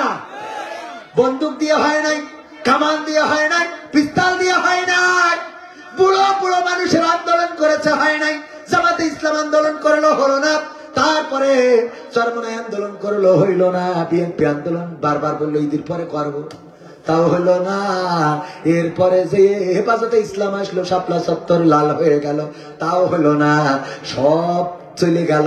আল্লাহ ছোট ছোট বাচ্চা এসে বললো আমি আবু সাইদ হইতে চাই, ঠিক না বেঠে? দুধের শিশু ওরা জানো ওই ইবনু মুসা আলাইহিস সালামের মতো যখন ফেরাউন একটু কোলে নিয়ে আদর করতে গেল, গুডু অমনি থাবা একটা কষি দিয়েছে, মনে আছে আপনাদের? আদর করতে গেল, বলল একটু আদর করে কোলের মধ্যে গায়ে গুলি কেমন আছো, কেমন আছো যে কয়েছে, থাবা একটা কয়েছে দিয়েছে, এক থাবায় ফেরাউন ঘুরে পড়ে গেছে। ফেরাউন তাই বুঝে ফেলেছি এই সেইটা, এই জামাত শিবিরের লোক, ধরো মারো ওরে।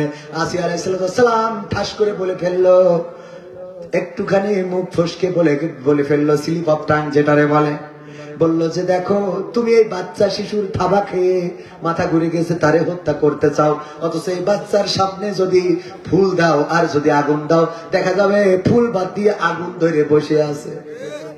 স্লিপ অফ টাইম বলে ফেলেছে। ফেরাউন কয় ঠিক আছে পরীক্ষা করে, মেনে নিলাম, পরীক্ষা করব। আগুন দিল সামনে আর দিল ফুল। ছোট বাচ্চা শিশু হামাগুড়ি দেয়, ফেরাউন হাত ঘুরাই দেয় যেন ফুল ধরে, ফুল ধরলে মেরে ফেলবে। কিন্তু আস্তে আস্তে করে হামাগুড়ি দিতে দিতে ছাপাম করে আগুনটা ধরে গালের মধ্যে ভরে দিলে। দেওয়ার পরে বললো, আসিয়া বললো দেখো এই বাচ্চা সে দেখি যাও তুমি বললে যে এই সেই ডানা, এই সেই ডানা, নিজে তো আগুন ধরেছে। মুসা আলাইহিস সালাম বেঁচে গেলেন। ও আমার ভাইরা, এমন বাচ্চা শিশুরা রাজপথে নেমে গেল যাদের জন্মই হয় নাই। শেখ হাসিনা ওই যে সাতু পাচ্ছি আডা লাগি lagi satu ada angkat tangan, jangan takut angkat tangan. Itu Juel pun ada dulu, ada lagi tak? Ada lagi dulu Malaysia, ada lagi tak? Kalau ada boleh paham cakap saya apa cakap dulu. Kalau dulu Malaysia boleh paham bahasa Melayu saya. Kalau tak dulu Malaysia tak paham cakap saya betul kata betul, ঠিক বলেছি তো? ভাইজান ঠিক বললাম তো? যদি আপনি মালয়েশিয়ায় থাকেন এতক্ষণ আমি যা বলেছি বুঝেছেন, আর যদি মালয়েশিয়ায় না থাকেন তাইলে আমার কথা কেউ বোঝেন নাই, ঠিক না বে ঠিক? আমি গালি দিলাম নাকি ভালো বললাম কিছুই তো বোঝেন নাই। যারা থাকে তারা বুঝেছে কি বোঝাতে চাইছি। দেখেন আমি যখন মালয় ভাষা বললাম 3 জন ব্যক্তি খালি বুঝেছে, কারণ এই 3 জন ছিল মালয়েশিয়ায়। ওরা 3 জন বুঝেছে আমি কি বলতে চেয়েছি। আমার আমির হামজা ভাই যখন রাশমিকা মান্দানার নাম বলেছে তখন আমার কথা ছিল অনেকেই তো এটা না বুঝার দরকার ছিল। আমার মালয় ভাষা বুঝলো কেন? কারণ ওরা আমার আগের হাজি, মালয়েশিয়ায় আগে থেকে, সেই জন্য বুঝেছে। তাহলে রাশমিকা মান্দানার নাম বললে সেই পীর সাহেব আগেই বোঝে ও তাহলে আগের হাজি। কথা ঠিক না বেটা? তুমি তওবা করাইলে তুমি কি করে বুঝলে রাশমিকা মান্দানা এটা সুন্দরী নাকি আপেল? এটা তো হতে পারতো গায়ে মাখা সরিষার তেল, ঠিক না বেঠিক? কারণ আমি এখন মালয় ভাষা বললে তো আপনারা বুঝতে পারছেন না, পাচ্ছেন? তার মানে উনি যেহেতু বুঝেছে ও আমির হামজা ভাই এক কাটি উপরে বলছে তোর আব্বার নাম কি? রোজ রোজ এসে লিচু চুরি করিস, তোর আব্বার নাম কি বল? বলছে কে জন্য?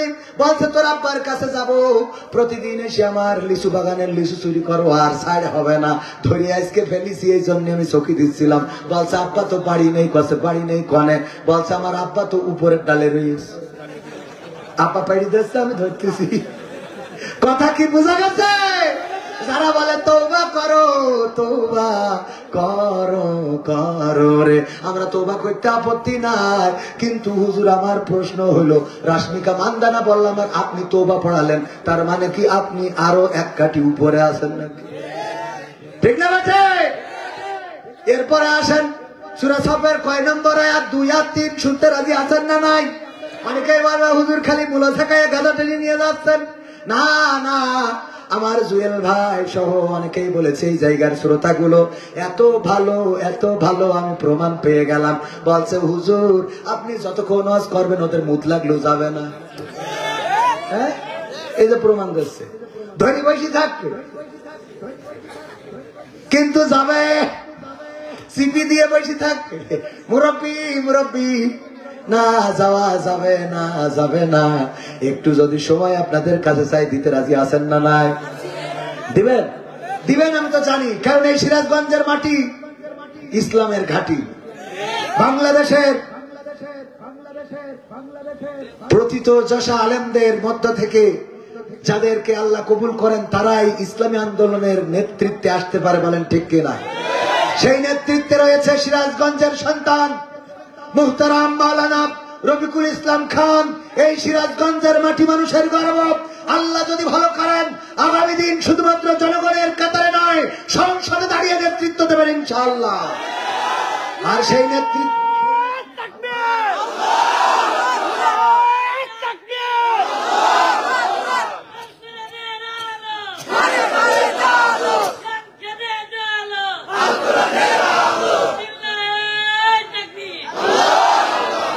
মাশাআল্লাহ। ওগো আমার ভাইরা, যদি ইসলামী আন্দোলন আল্লাহর কোরআন কায়েম করতে হয় কলি ভুলে যেতে হবে।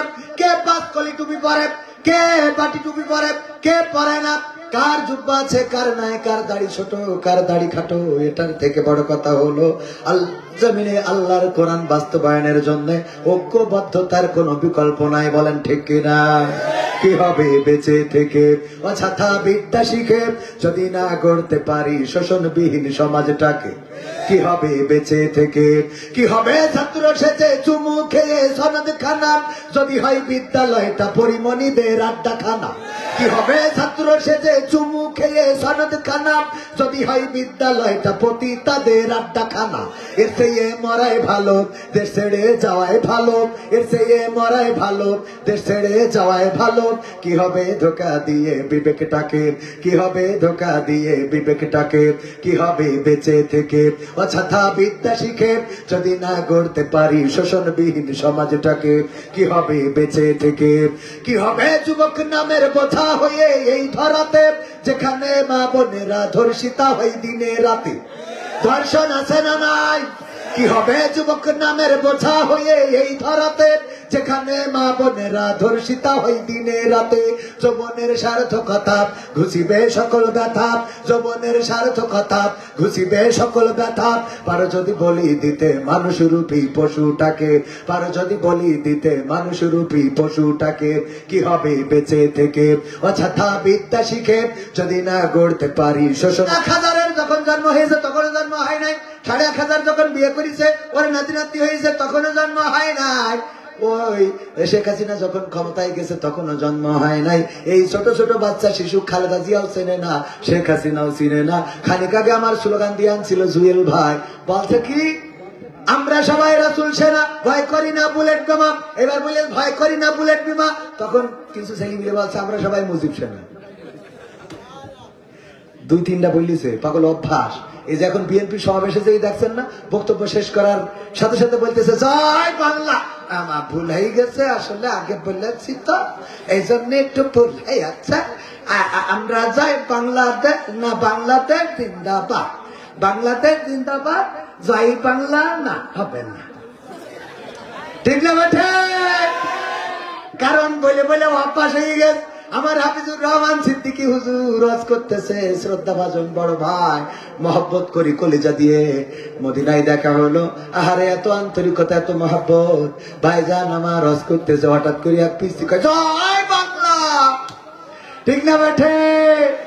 তার মানে এগুলো মুখস্থ হয়ে গেছিল, আগে ছিল নারায়ে তাকবীর, এইগুলো ভুলিয়ে দিতে চেয়েছিল। ঠিক না বেঠে? শয়তানরা পরিকল্পনা করে। দেখেন আগের সময় পোশাক কেমন ছিল, আগের পোশাক এখনকার পোশাক টেলিভিশনের নাটকগুলো দিয়ে দিয়ে অভ্যস্ত করা হয়েছে। জিন্সের প্যান্ট পরালো, শার্ট পরালো, আগে ওড়না পরতো, গলায় জড়ায় 2 পাশে দিত, এরপরে যে এক পাশ পিছনে চলে গেল, এক পাশ খোলা থাকলো। ঠিক না বেঠে? আস্তে করে করে এইভাবে আমাদেরকে খাওয়ানো হয়। আগে মুরব্বীরা যখন মেয়ে দেখতে যেত, বিয়ে দেওয়ার জন্য মেয়ের কাছে জিজ্ঞাসা করতো, ওগো মা আমার ছেলের জন্য তোমার দেখতে এসেছি, কোরআন পড়তে পারো কিনা? দেখো একটু কোরআন পড়ে শোনাও। এই জায়গায় 2 লাইন পড়ো মা। পড়তাম আলিফ লাম মিম, পড়তো না? তখনকার সময় যেভাবে পড়তো, গুনগুন করে পড়তো।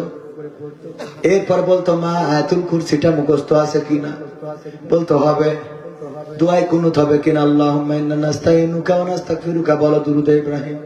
আল্লাহুম্মা সাল্লি আলা মুহাম্মাদ ওয়া আলা আলি মুহাম্মাদ। ওগো মা তাহাজ্জুদ নামাজ কয় রাকাত করে পড়তে হয়?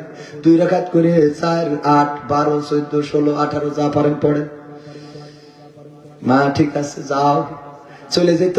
চেহারা একটু খারাপ হইলেও কোরআন হাদিসের দিকে এগিয়ে থাকার কারণে পুত্র বধূ করে নিত। বলতো জাতের মেয়ে কালো ভালো, নদীর পানি ঘোলা ভালো। আর এখন দেখতে যাই, যাওয়ার পরে আমার মতো উদো চ্যাংড়া যুবকদের নিয়ে যায়, নিয়ে যেয়ে বলে দোস্ত পত্র ভাবি জিজ্ঞাসা কর, ভাবি আপনার টিকটকে ফলোয়ার্স কত আছে ভাবি? ঠিক না বেঠে? ভাবি ফেসবুকে রিলসের ভিডিও ভিউজ কেমন হয়? কাপল ভ্লগ কি করতে পারবেন? কাপল ভ্লগ বোঝেন না? মুরব্বীরা যদি বলেন হুজুর আমরা তো এটা বুঝি না, আপনার নাতি তো এই করি বেড়ায়, বোঝেন না? কই পরকালে পার পাওয়া যাবে না, কুপান আপনারও তবে। আমি তো বাপু বুঝি না কি করেছে। আপনার নাতনি দেখলাম একটা ভিডিও ছেড়েছে, বুকের পরে কাপড় নাই। ও বাপু, ও আমাকে সময় ছিল না তো, এখন হয়ে আছে বাপু, এখন হয়ে আছে। কি করবা, যুগ যাবে না, ঠিক না বেঠে? এখনকার সময় হয়েছে, নাতির ডেকে জবাই করতে হবে, তা না হলে ও তো জাহান্নামে নিয়ে গেল বুঝলে।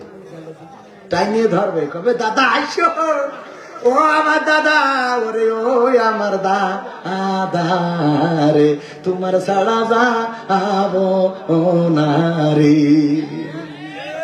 কামো দাদি খুব সাজা, দাদি দেখেন বুরকা পরে, বুরকার পরে আবার সানগ্লাস চশমা লাগাই, এরপরে আবার আর একটা পর্দা দেয়, 3-4টে পর্দা। কথা কয়, দাঁত তো একটাও নেই। যদি জিজ্ঞেস করেন জামা কর, যাবো, এরপর জিজ্ঞেস করে কনে যাবেন, হিয়াই ভাই যাবো, হিয়াই গান কনে নামবা, লাশ কয় হয় ময়ে, লাশ কয় হয় ময়ে নামবো।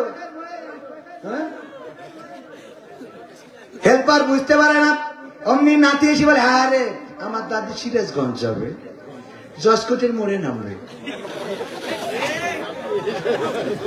ওইটা পর্দা করার, এটা খুলতেছে, ঠিক না বেঠে? এইগুলো করে করে আমার যুবকদের নষ্ট করে। যেই যুবক মসজিদে যাচ্ছিল, জাতি যে হঠাৎ দেখে, ও বলল এখন থেকে নামাজ, ও নামাজ পড়ে ঠিকই দোয়া করা শুরু করেছে, আল্লাহ সকিনা ছাড়া বাঁচবো না, আল্লাহ কোনো কিছু দরকার নেই, আমার সকিনা চাই। হায় হায়, এটা খুব ভালো মানুষ, আল্লাহ কবুল করুন, বলেন আমিন। ও আমার ভাইরা, আগের সময় এইগুলো জিজ্ঞাসা করা হতো, আর এখনকার সময় জিজ্ঞাসা করা হয় তোমার ফেসবুকে ফলোয়ার্স কত, রিলসের ভিডিও ভিউজ হয় কিনা, কাপল ভুলা করতে পারো কিনা। কাপল ভুলা খাবার বানায় বিয়ের পরে, স্বামী যে ক্যামেরা ধরে আর বউ সামনে এসে কথা বলে, আছে না নাই? এরপরে আবার যদি সেলফি দিয়ে করে, লাইভ করে, হাই গাইস, হ্যাঁ সবাই কেমন আছো তোমরা, আজকে লাইভে কে কে জয়েন করেছো, শোনো সবাইকে কিন্তু আমার নাম্বারটা বলে দেবো, তোমরা শেয়ার দাও, তোমরা শেয়ার দিলে আমার নাম্বার বলে দেব। এই যে আমার সাথে কে দাঁড়িয়ে আছে দেখেছো, আমার পাগলটা, ওকে নিয়ে এসেছি। এই কবির বিন সামাদ জয়েন করেছে। হাই কবির বিন সামাদ, আপনাকে ঠিক না বেঠে? পিছনে দাঁড়াই থাকে স্বামী, আরো উড়ন্ত কিস মারে। হ্যাঁ কবির বিন সামাদ, তোমার জন্য আমার উড়ন্ত ফ্লাইং কিস, এটি তোমার জন্য থাকলো। এই দেখার পরে আমার যুবকরা রাত্রে ঘুমাইতে যে ঘুম আসে না, হারে আমার কেমন করে মারিয়ে দিল রে। এইবার সকালবেলা দেখে বেকায়দা অবস্থা, গোসল করতে হবে। তোর বউ করে নিয়ে গেলি, কথা কয় না। এইগুলো মনে করি, এইগুলো করে ডলার কামাও, ওই ডলার গুলো তোমার জাহান্নামের কারণ, ঠিক না বেঠা? এইগুলো আমি বলা ছাড়া তো উপায় নাই, কেন এগুলো যেখানে দেখবেন প্রতিবাদ দরকার আছে না নাই? মুরব্বী হইলেও অমনি লাঠি নিয়ে যাবে, এখানে কি করছিস, কি করছিস, করা যাবে না, যাবে না। কাজ কয়টা দিয়েছিলাম মনে আছে?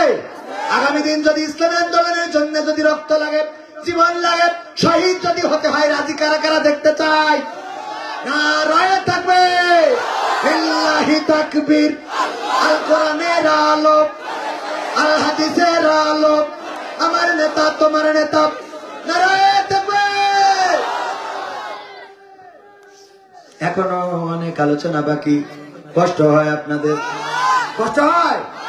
যদি কষ্ট না হয়, এবার মাঝখানের যে কাজ, সেই কাজ হলো এই মাহফিলটা আয়োজন করা হয়েছে, শুরু করি নাই। রানীগ্রাম পশ্চিম পাড়া বড় বাড়ি পুরাতন